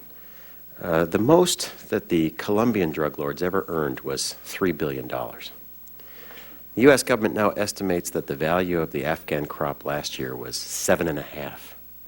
We've never seen so much drug money hit a country at once. Afghanistan really is a narco state now, but it is not yet a failed state. So we have this window of opportunity. We have a proposal to provide Russian-made helicopters via DoD money to the Afghan police. We also have a proposal to provide State Department helicopters to the Afghan police under different orders, different chains of command, all coming to the same Afghan unit. I wonder if you can talk about the need to further enhance coordination. And I do want to compliment you on one thing. There was debate inside the administration to provide DoD lead on all police assistance. I think that would have been a huge mistake, and I'm very glad the administration came out against that, because we need to make sure that Americans in uniform are not near a police station, and especially not in an Afghan police interrogation room, because we know where that can go.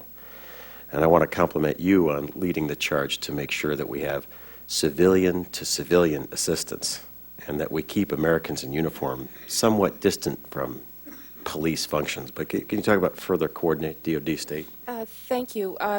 On the specific issue, I've just received, I think, a letter, and I will respond to you on the specific issue. We have, in fact, really very good cooperation and coordination in the field. If you look at Afghanistan, General Barno and Ambassador Khalilzad are practically twins. They're there all the time, discussing, coordinating, working out a joint program.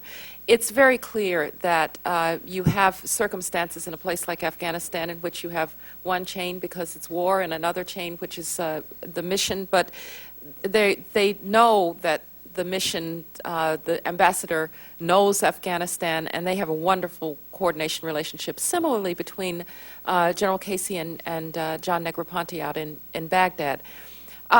We are looking at different kinds of coordination mechanisms, because you might not want just to be personality dependent, and we are aware of that. And we're looking at what kind of executive committees might be necessary in these circumstances in which you have two chains. But I have to say, I think it's worked really brilliantly in both Afghanistan and in Iraq to date. And back here, we have had very strong coordination.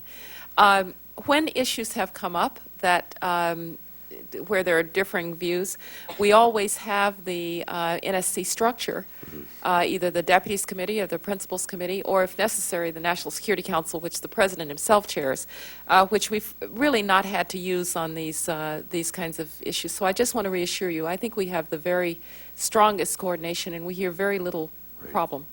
Mr. Chairman, I saw in the proposal some very large foreign assistance programs to be, for the first time, funded out of the Defense Department. And I really don't think that we should provide Title X DoD funds as foreign aid to a government.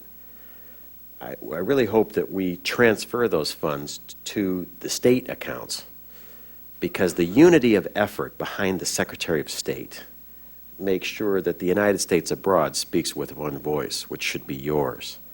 And I hope that the Congress doesn't start an entirely new foreign assistance program run out of the Defense Department, because once again, that will bring uniformed Americans in very close proximity to police stations, interrogation rooms, etc., where I'm hoping we don't go.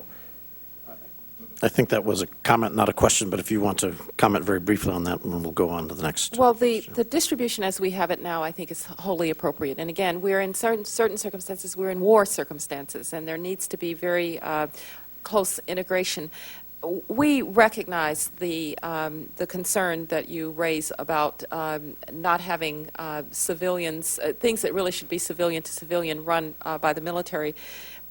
Efficacy in some cases in terms of fighting the war on terrorism, in terms of being able to use forces that have just been trained right onto the ground in coordination and often side by side with our forces, has necessitated some change in where the training is done so that we can get the most efficient and most effective training. But on something like police training, where it at this time didn't seem necessary in Afghanistan, we've held that back and put it back into civilian police. And so we're quite aware of the issue. Yep. Thank you, Mr. Chairman. Thank you, Mr. Rothman. Thank you, Mr. Chairman. Madam Secretary, a great pleasure and privilege to meet you and to have the opportunity to ask you some questions. and I wish you the best of luck. And I know you're a person of great intelligence and integrity, and I look forward to working with you. First, let me congratulate you and the President on your decision to withdraw the U.S. ambassador from Syria. Syria harbors terrorists. They are nothing but troublemakers. They oppress their own people, and they are intent on having American boys and young men and young women in uniform in Iraq be killed by harboring terrorists within their borders, as well as destabilizing the peace efforts between Israel and the Palestinians. I wanted to make one point. I know there's been significant comment about the $350 million, if you include the 200 in the supplemental and the 150 in the 06 budget for the Palestinians, aid to the Palestinians. And while I've met with many Palestinian leaders over the years and many Palestinian Americans, and want for the Palestinians and their children what I want for my own children and for every person on the globe, what the administration has danced around, and I understand, and what people dance around on eggshells is the reality that there exists in the Middle East today one of our dearest and most important strategic military allies, without whom the United States would be in a heck of a lot of trouble, and that's the State of Israel. State of Israel is America's forward military base of operations, if you will. They provide us military intelligence. They help us improve our military equipment. They're our trading partner. They vote with us more at the United Nations than practically anyone else in the world. They have been our dear friends, committed ally for over 56 years. I raise that point because after the Oslo Accords, when we were so hopeful that there would be peace between the Palestinians and Israel, and the Palestinians would give up their idea of driving the Israelis into the sea and killing all the Israelis, that many of the failures of the Palestinians under Oslo were simply overlooked. We turned, as the expression goes, a blind eye towards their failures to meet their commitments under Oslo, thinking that, oh, it's just a small matter, and let's keep our eyes focused on the larger picture. It turned out to be a bad strategy, and I hope that this administration will remember who our friend is. Our friend, our strategic military partner and devoted ally of 56 years, Israel, is fighting for its very survival. And if we don't make sure that the Palestinians live up to every letter of every word that they utter, then we're going to regret it, and our best friend in the region, the State of Israel, is going to regret it. So I'd like you to comment on that, but I want to ask you two more questions. That's my strategy for getting within the 5 minutes. Please make them very quick. Yes, sir. What is the administration's position regarding the Sudan on what kind of support the United States is going to provide to contribute to the UN-backed peacekeeping mission to Darfur? I understand that in 2004, the State Department requested 15 to 20 officers to be deployed to the Sudan to help them with their peacekeeping efforts, and could you update us on that? And finally, the new embassy in Baghdad, $1.35 billion. We've had a great deal of trouble rebuilding the infrastructure in Iraq to begin with. The electric grid and the water supply system is in equal or worse shape than it was under Saddam because of the insurgency that continues. And even though this embassy is supposed to be built in the green zone, our present embassy that is in the green zone was just hit with a rocket within the last several weeks, so it is vulnerable. Why shouldn't we take that $1.35 billion that you would like to earmark for this new embassy in Baghdad, which I don't think will ever a shovel be put in the ground within the next 12-month period for that purpose, and spend it on something else, like supporting our soldiers with better equipment and getting them home faster? Well, thank you. First of all, just on Israel, I believe we've been very strong friends of Israel, and Prime Minister Sharon has acknowledged that.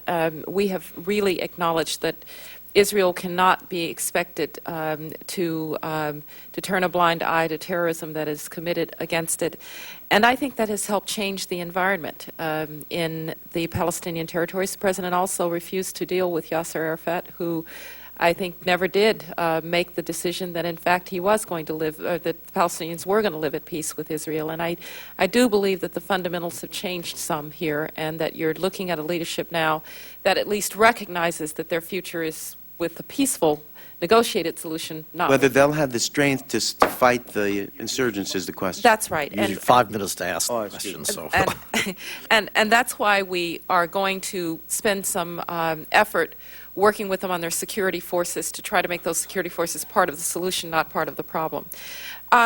The Sudan is a complicated issue right now. We have the North-South that has gone pretty well. We have requested some money for support of the North-South agreement. We would hope that the North-South agreement gives an incentive to the Khartoum government to be more aggressive and effective on the Darfur problem. But the peacekeeping amount that is requested in the supplemental would include an assessment for a Sudan peacekeeping mission, should we, a Darfur peacekeeping mission, should we get to that place. A Sudan peacekeeping mission, should we get to that place. It would also include about $55 million for a tribunal to try people in Sudan, which we think is extremely important. And the embassy. Thank you very much. See, I should answer. I'm sorry, Mr. Chairman, I'll be quick. We do need a new embassy. We need an embassy that can be in accordance with the security measures that we need to be able to take in terms of land use setbacks and so forth. We believe it can be completed in 24 months if we start right away. We need to get out of the palaces in which we are now existing, because we have an agreement with the Iraqi government that we will do that. And the reason that it's in the supplemental is because we need delivery of the funding to be able to get started on building it. We do believe that it can be built in 24 months. Thank you, Mr. Crenshaw. Thank you, Mr. Chairman, and let me add my words of welcome and congratulations. Thank you for being here. We touched on Afghanistan and the problem with our narcotics, and I noticed in the supplemental there's, I think, $776 million primarily to go for that whole area, counter-narcotics, et cetera. But as you know, we've spent billions of dollars in the Andean region for counter-narcotics as well. And I guess my question in that regard is that maybe could you comment a little bit on the situation in Afghanistan, how we plan to spend that $776 million, but also I hope this doesn't, the fact there's no money for Colombia, which is primarily our focus, no money on an emergency basis, but comment on whether or not there's any shift in terms of priorities, because as you know, this is going to be a difficult budget year. There are going to be trade-offs made, and I hope that doesn't signal that Colombia is no longer a priority. But could you kind of comment on those two things? Of course. Plan Colombia is accounted for in the 06 budget because we now know how to plan for Plan Colombia. And we also have the Andean Regional Initiative there, of which Plan Colombia is the bulk. But of course, there are smaller amounts of money for neighboring states so that you don't have the breakout problem into neighboring states. It will remain an important element of our policy in Latin America. We have a very strong president there, and President Uribe, who really has now taken on the fight against the narco-traffickers. He's very aggressive about it, even assessed his own people in order to be able to build up security forces that could do this. So we remain committed to Plan Colombia, and the president has recently had a chance to say that to President Uribe when he was in Colombia back in November. As to counter-narcotics in Afghanistan, the problem in Afghanistan is that they needed an integrated strategy. The British have had the lead, and they have done some good things on counter-narcotics. But as the war is beginning to wind down, I would say that the most important threat right now is the counter-narcotics, or the narcotics threat, because you don't want the growth of narco-traffickers as owners of land and huge revenues from their narco-trafficking. We've adopted a 5-part strategy because you have to attack through eradication, you have to attack through alternative livelihoods, you have to attack through law enforcement. The Afghans have not really had police who are properly trained to deal with carnal narcotics, and this is something that rightly, I think the American military has been a little bit not wanted to be the ones arresting drug lords and the like. That we've been right not to want to do that. That means that there have to be Afghan police who can do that. It's one thing for the military when a warlord who happens to be a narco-trafficker is somehow engaging us in the terrorism fight, but law enforcement from Afghanistan needs to be on the front lines. And so training narcotics police, they have a special ministry now to oversee counter-narcotics. And finally, we've had to spend some funding, or will spend some funding, on just the public affairs side of it, delegitimizing poppy growing in Afghanistan, which has been a country in civil war, where unfortunately the growing of poppy really wasn't delegitimized. And so this integrated program, we would hope, would make will be better toward dealing with this. I will say that President Karzai made it a huge part of his inaugural speech, that this was something that the Afghan people had to take on, and that's a good sign. Just real quick. Yes, you do have time. Mention Colombia and you know, this demobilization effort that they're making, and it's somewhat controversial, I think, in the Congress. But do you know, is there any money in the 06 request to help with that demobilization? There is. I will have to get the figure for you. The demobilization that they are engaged in, there is some alternative livelihood, if that's a way to put it, it's a demobilization and redirection of these people is going to be very important, and we will help with that, but I don't have the number for you. I'll get it for you. Thank you. Thank you, Mr. Fatah. Thank you, Mr. Chairman. Congratulations. I have 3 separate questions. Let me try to get through them in the time available. One is I'm a big supporter of the all-African peacekeeping efforts, and I think that part of the theory there is that given some similarities, they will be able to be a lot more successful than perhaps forces that would not have the same kind of feel for the ground.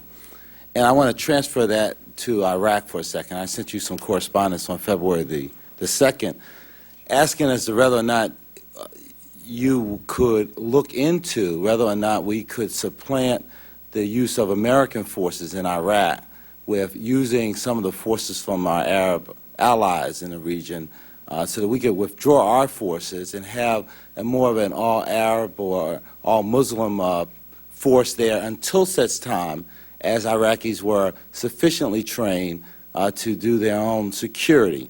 Because I think that part of the difficulties is with the whole, and I think our own studies have shown this, you know, the notion of occupation, the religious differences, and so on, and rather it's plausible, since the only reason we're keeping forces there is to keep the peace so that this new government could be stood up, is rather some of the forces in Egypt and Saudi Arabia and others that are in the armed forces of our allies that we have trained, we've armed, we've supplied over the years, whether they could be used, and whether we could draw down our forces. Secondly, I'm interested in the reconstruction issues there. We got some $20.9 billion that we've appropriated, only $5 billion or so has been spent, and I'm interested in whether or not, rather than providing new funding in the supplemental for some of the activities that you've laid out, including the coordinator's office, whether we could reprogram any of those dollars rather than use new dollars.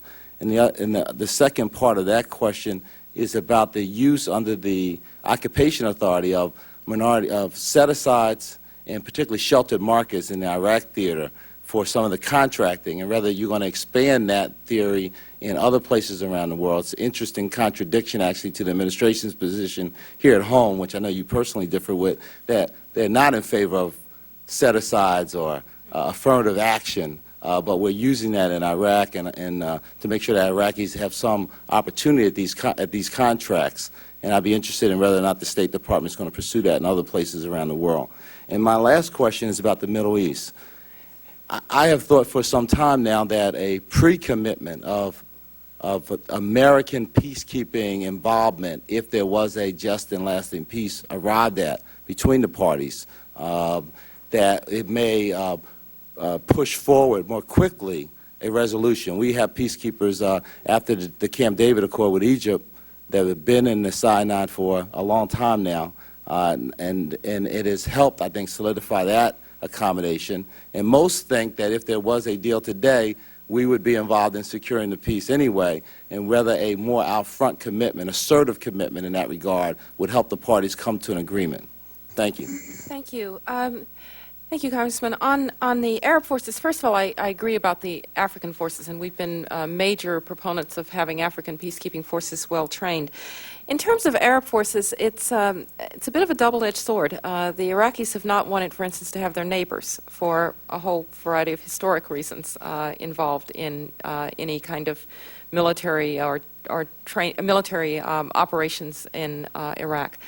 And I just have to say there haven't been many volunteers, frankly, for these operations from the Arab world. I think there are a variety of historical reasons for that. There may be some reasons having to do with the nature of the security situation there, but the Saudis at one point tried to raise some forces. It really didn't work. The Iraqis have been, at least in recent months, far more focused on training their own forces and accelerating that training. In that regard, the use of neighborhood territory for some of that training has proven to be quite successful. The Germans, for instance, are training police forces in the UAE, and I think you may see more of that, and we certainly should be encouraging Iraq's neighbors and Arab neighbors to participate in the training, to help with the training, to allow training to take place on their territory. The having Arab forces as a part of the multinational forces simply never worked out, as I said, for a variety of historical reasons, and also, I think, because of the security situation. Our forces are going to be relieved when we can get those security forces of the Iraqis up and running, and we're putting new efforts into that. And one of the things that I learned when I was in Europe, that this is an area to which a lot of people are willing to contribute, the training of security forces. So I hope we'll have an acceleration of that training. As to reconstruction, we have obligated almost $11 billion of the monies that were spent, although the spend-out rate, as you said, has been more in the $3.5 to $4 billion range. That is in part the security situation, and it is important that we do this right. It was always meant to be a multi-year program, not a one-year program for reconstruction of the Iraqi security or the Iraqi infrastructure.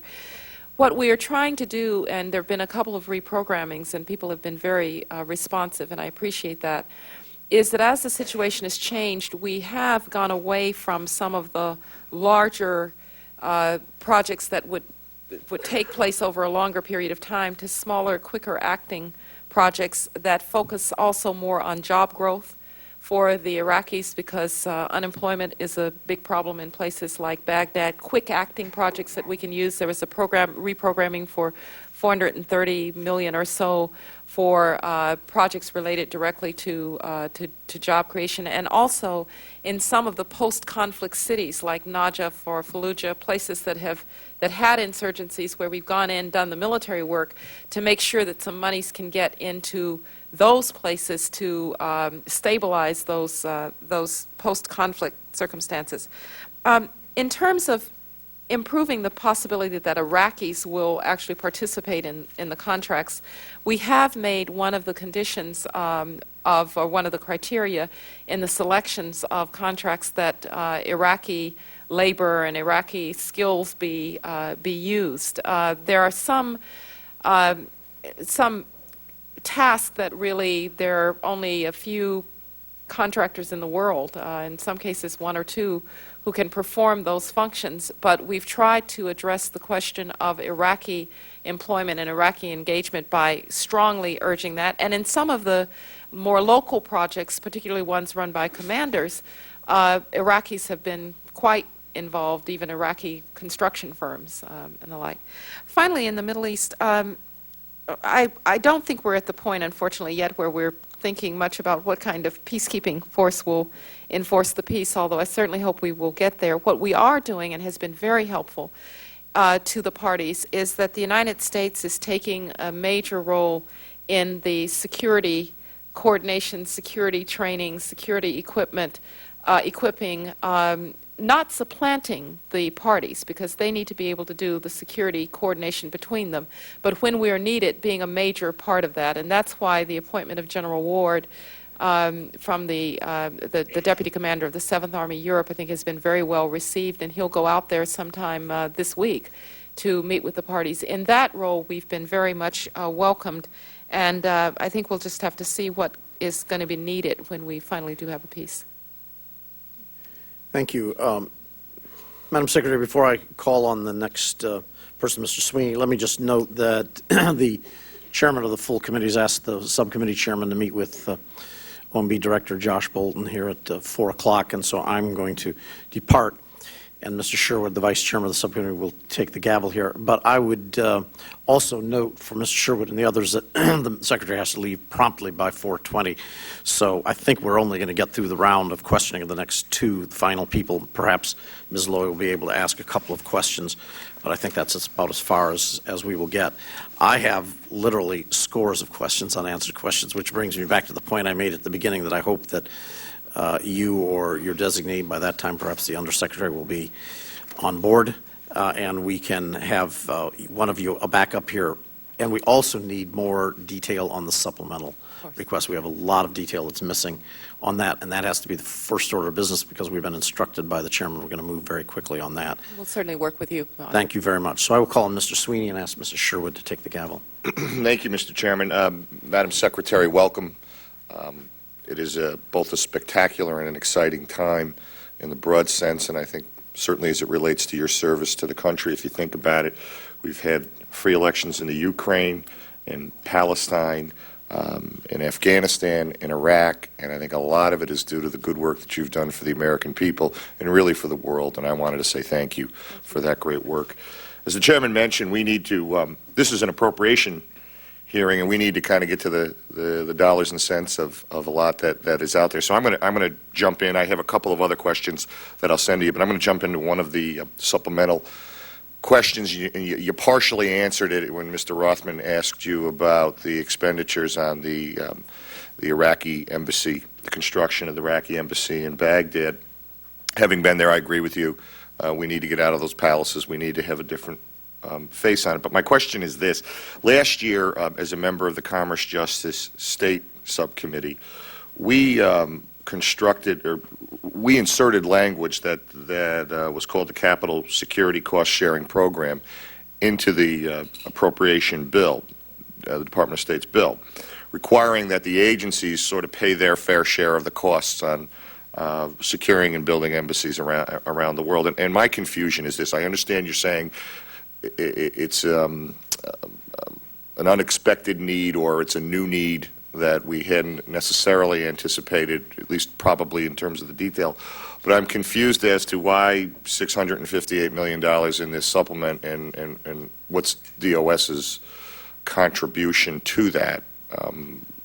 My assumption was those kinds of initial costs we've already provided for them in past bills. And could you answer that for me? And my understanding is that the amount for the construction of the embassy has not been provided for in past appropriations. This is the planning for it.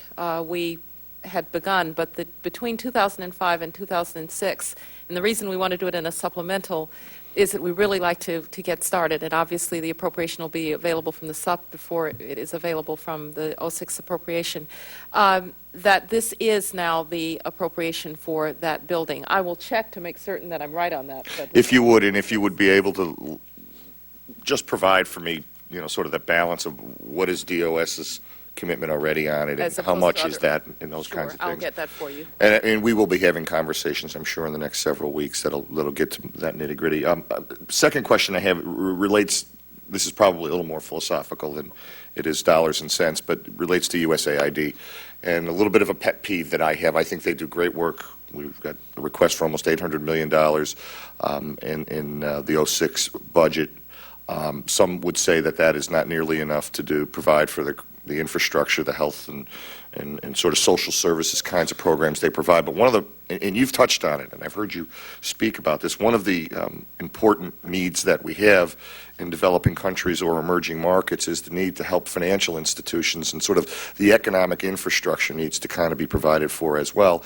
And in many of these places, Iraq being a great example, Afghanistan being another great example, and there are many of them throughout the world, where the expertise doesn't quite exist.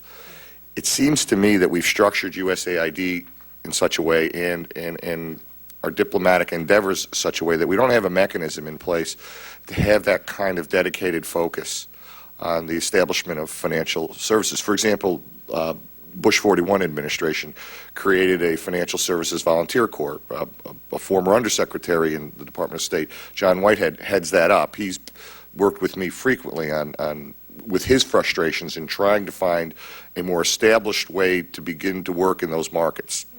And I'm wondering if you've considered that at all, and if you have any thoughts on how we might, as appropriators, be able to better provide for that kind of service. Well, thank you. It's a very interesting point, because you're right, the financial infrastructure often doesn't exist in these countries. In Iraq, we did it through basically putting together an ad hoc corps of people who went out and did this job, at one point headed by the former president of Michigan State University, an economist, Peter McPherson, right. And literally put people into the Ministry of Finance who were technical assistants to help them build that infrastructure. The Iraqis had the advantage of having a number of people who actually were free market oriented, had served at the IMF and places like that, and very often it's a matter of finding those people, bringing them back, and then providing technical assistance. In some places it's not there at all. And Afghanistan would be a place where, with the exception of really the finance minister and a couple of people, there really isn't that expertise at all. I would like to think some more about how we approach this, but one of the places that we've looked at when I talk about a civilian response corps, we don't have a place where we can gather that expertise and draw on it when we need it. And we've looked at one of the ideas that has been out there is a civilian corps of people who might be willing to go for 6 months or 8 months or whatever. Another place that we tend to have this problem is civil justice systems, where those also tend to be very weak in these stabilization, post-stabilization societies. And so it's a very good point, and I'd like to give it some more thought. But I would love to work with you on that. I'd love to work with you on it. I think that we need to create a structure and a mechanism that you can work with to do that. And my final question relates a little bit in that area as well. John, we're out of time. I'll submit it in writing. Thank you, Madam Secretary. Next, we'll go to Representative Carter. Thank you, Mr. Chairman. Secretary Rice, I'm honored to be able to talk to you today. I want to thank you for all that you've done for this country. I'm just amazed at what you've been able to succeed in your service to our nation, and I thank you for it. And I too want to go to the appropriations issue, or an issue that is of confusion to me. I used to be in the judge business, and I used to work with drug interdiction programs in Texas and in Mexico and other places. And you have some money here in this budget, and part of it's going to go to acquiring helicopters to work in the drug business over there in Afghanistan. And it's my understanding it's proposed that we're going to buy some used helicopters from the Israelis.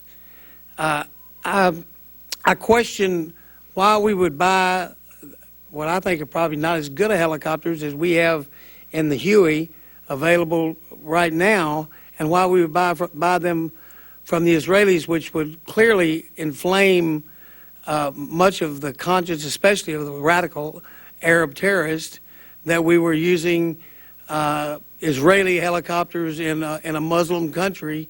And I just wonder if there's some reason why we're doing that. Well, Congressman, this is an issue that has only recently come to my attention. I received a letter concerning it, and I will get back to you with an answer on what we're doing in this regard. Well, thank you for that, because it just seems to me to be stirring the pot we don't need to stir, if you know what I mean. Well, I want to thank you for being here, and that's the only question I had. Thank you very much, and I will get back to you, I promise.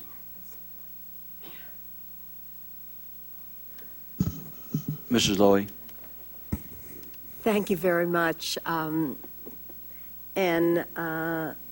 again, I want to extend my appreciation to you for appearing before us. It's a long day, and you look as fresh as when you began. I guess after that very, very hectic European mission, this is easy, right? Thank you. Thank you very much.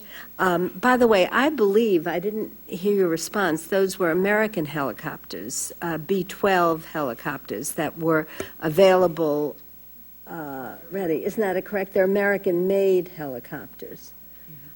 I will look into it. I was not really aware of the issue until I received the letter, so I promised to look into it. Thank you so much. And I do have a couple of questions, and I'll try to ask them quickly. And I do want to say I'm particularly interested, again, in the spraying issue in Afghanistan. I think we talked enough about it, but our experience in Latin America shows that unless you're finding alternate sources of income, it's like a balloon. You press down on one end, and it comes out the other. What I'd like to do in closing is stress again my point that the Millennium Challenge Corporation, which certainly has outstanding purposes, and we're all supportive of the goals, but we're concerned that the $3 billion request will not be met by the Congress because, given the past experience of the MCC, they don't really believe that they can use that money. And again, I just feel this is such a great opportunity to build on the connection between national security and the Millennium Challenge account goals that I think we should use the money as effectively as we can. And given the chaotic state of the world, the war on terrorism, persistent poverty, suffering brought on by conflict and disease, it seems to me we should be focusing on where we can help right now in this fiscal year. I wanted to focus on one area where I've been concentrating a great deal of my energy, and that is on basic education programs. I've been pleased we've been able to increase the appropriation for basic education. And however, where we have effective basic education programs, the dollars just increase slightly because we're trying to divide it among many countries. A fundamental reprioritization, in my judgment, acknowledging the importance of basic education is long overdue, and I welcome your leadership in this issue. Frankly, my efforts to engage the State Department have not been very successful. So I'd like to know, what priority do you give basic education? Would you agree that it is the most basic, effective tool we have for preventing future acts of terrorism and HIV infection? In all my travels, whether it is in Africa or other parts of the world, everyone focuses on basic education. UNICEF has done some very exciting things, and I appreciate your comment. Well, thank you.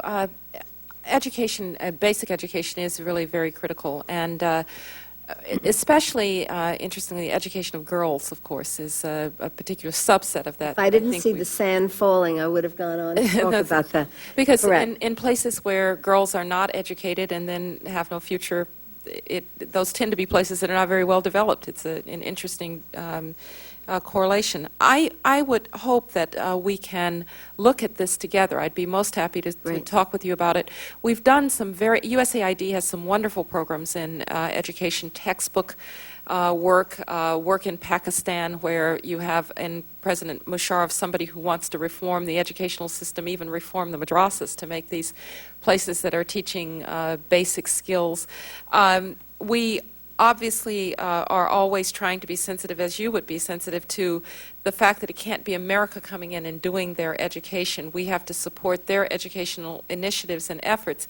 It's one reason that we have really underscored in things like the Millennium Challenge that educating your people is a basic part of being an accountable government, that you cannot simply push that off to the side. And so I look forward to working with you on it. It allows me, though, just to say one thing about the MCC. This is a potentially dramatic change to the way that development assistance is received and to its efficacy. And I think that's why people have been so supportive of the MCC. And not just people that one might expect to be supportive of this agenda, but I talk to non-governmental organizations all the time, development organizations all the time. The Monterey Consensus, which says good governance and care for your people and anti-corruption and health and education have got to be a part of the package if development assistance is really going to make a difference. We have a tremendous change going on in the way that people think about development assistance. The President and the United States are in the lead of that through the Millennium Challenge. Countries come in with their Millennium Challenge folder. Here's why we would be a good Millennium Challenge country. And it's made them think through things like their educational programs and their health delivery systems and what they're doing to fight corruption. And it gives us a tremendous tool to help shape these countries that need to think in that way. So I would hope that the Congress would fund the President's full request for this, because this is not just money. This is a fundamental shift in the way development assistance is viewed, and it's going to make development assistance so much more effective. We are now in the process of really getting compacts concluded. It took a while to get the corporation set up. It takes a while for these countries to develop compacts, because in some cases they even have to change practices or laws, and we want to do it right. But I recognize the need to have a sense of momentum in what we're doing with these compacts, and we need to have the money there so that we can, in good faith, sign the compacts.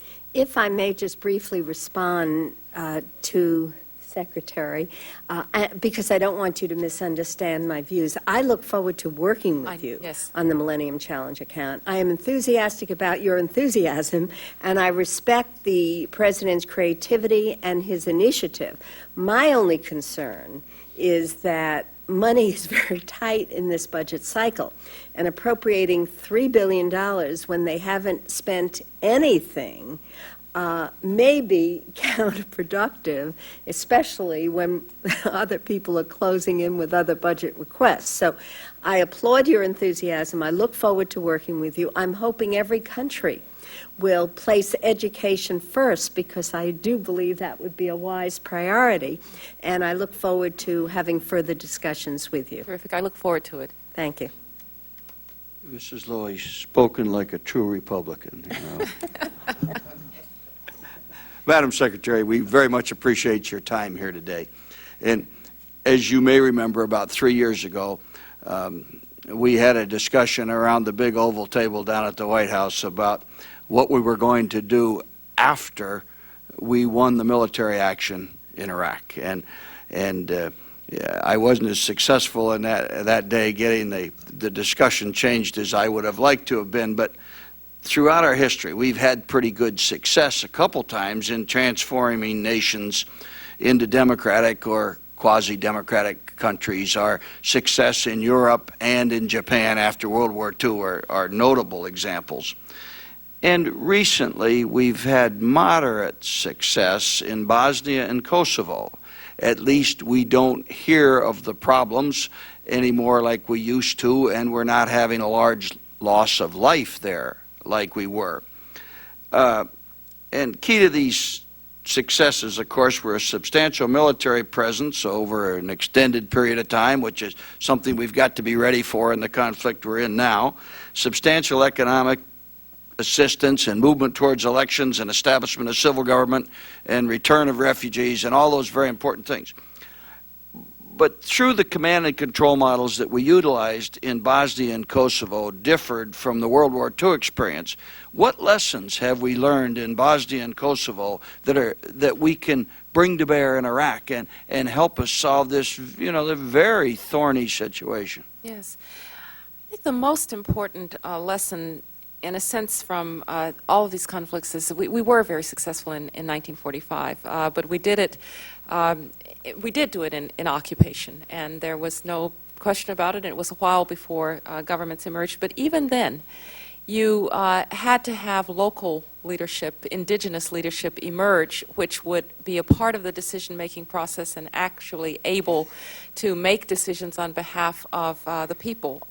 In Bosnia-Herzegovina and in Kosovo, and for that matter in the Balkans in general, much of the work to be done is exactly in that area, is the emergence of indigenous leadership and governments that are capable of delivering for their people, because the international community or the United States or the coalition can only provide a framework. It really cannot deliver for the people. That has to be an indigenous, the people have to own their own processes. And what we're now seeing, I think, in Iraq, we were fortunate in Afghanistan in that that leadership emerged early in Hamid Karzai, and that leadership has then led Afghanistan now to a freely elected president and so forth.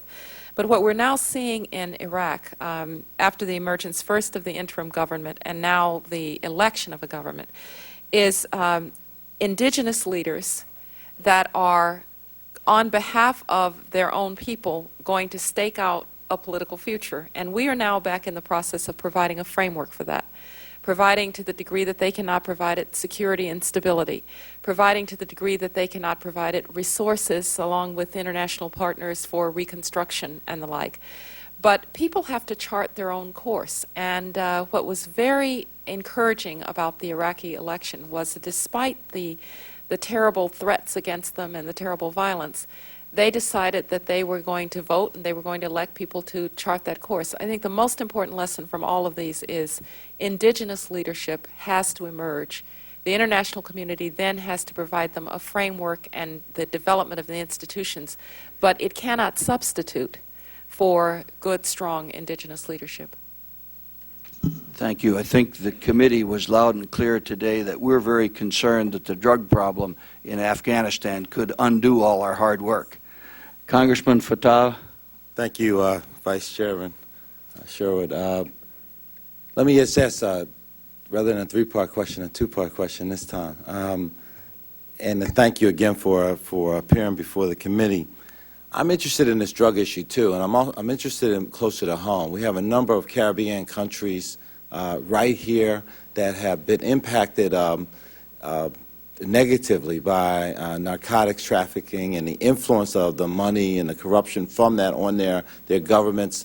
These are countries very close to home and can have untoward impacts on our own nation, and I'd be interested in what your plans are relative to the Caribbean.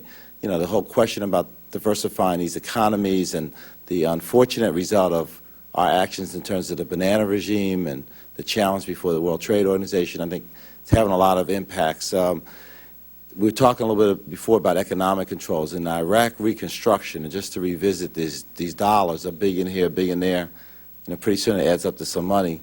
And the administration just did an audit of the early spend down in the occupation activity, and it was found that some $9 billion was not able to be accounted for.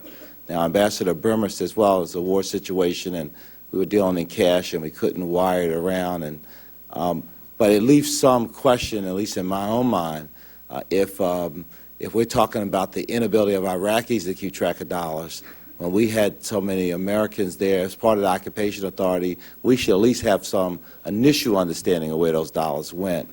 And I think it's a paltry excuse that's been given. And I know that the administration, obviously by doing the audit, has some concerns, and I would like that the committee be kept abreast of whatever the follow-up may be. But on that and on the Caribbean question, I'd be interested in your response. Certainly. We will most certainly follow up on what the audit and the follow-up to the audit shows. And that's, in effect, why you do audits, is so that, as you've just said. And so we're looking at that. It was a wartime situation, but there were controls in place, and so I think we'll have to see what the look at the audit reveals.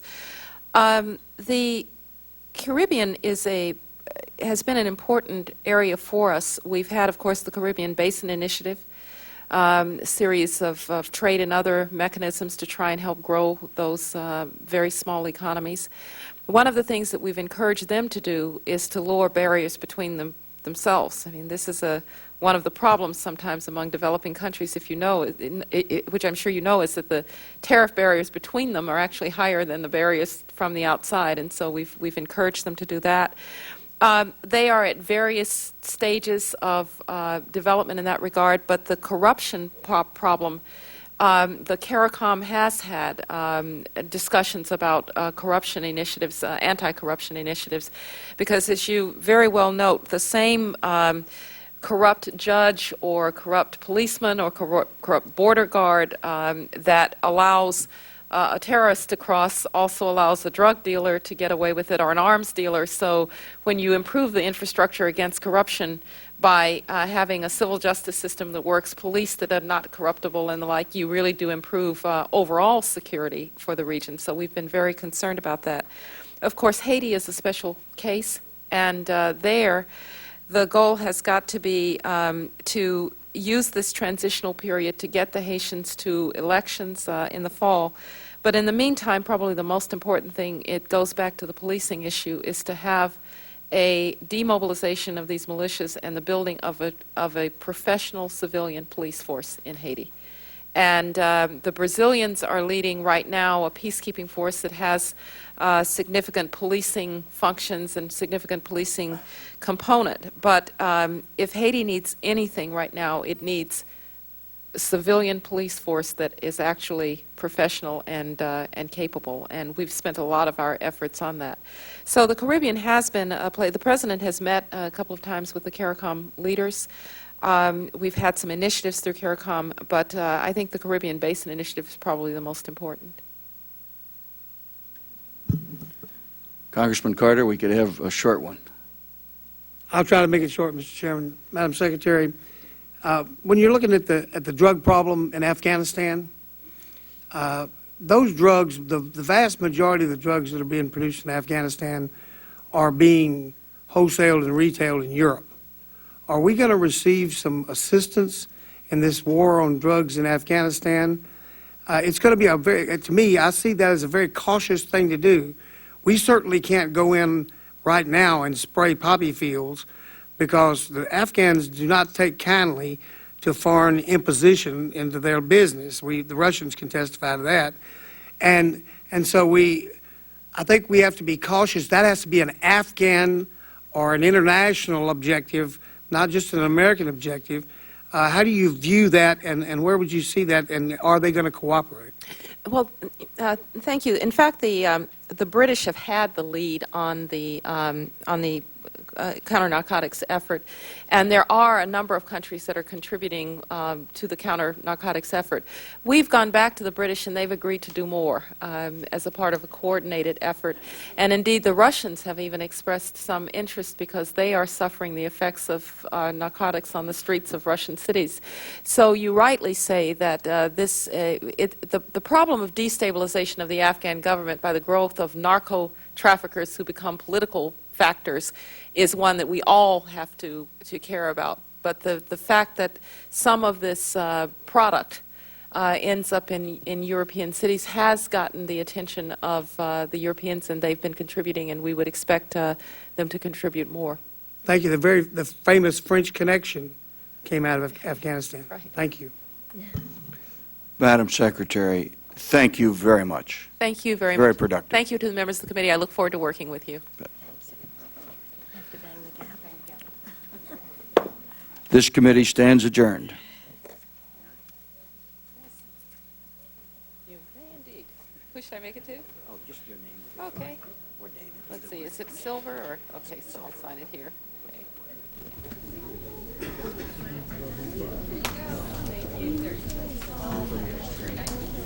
Yeah. Thank you. That's okay.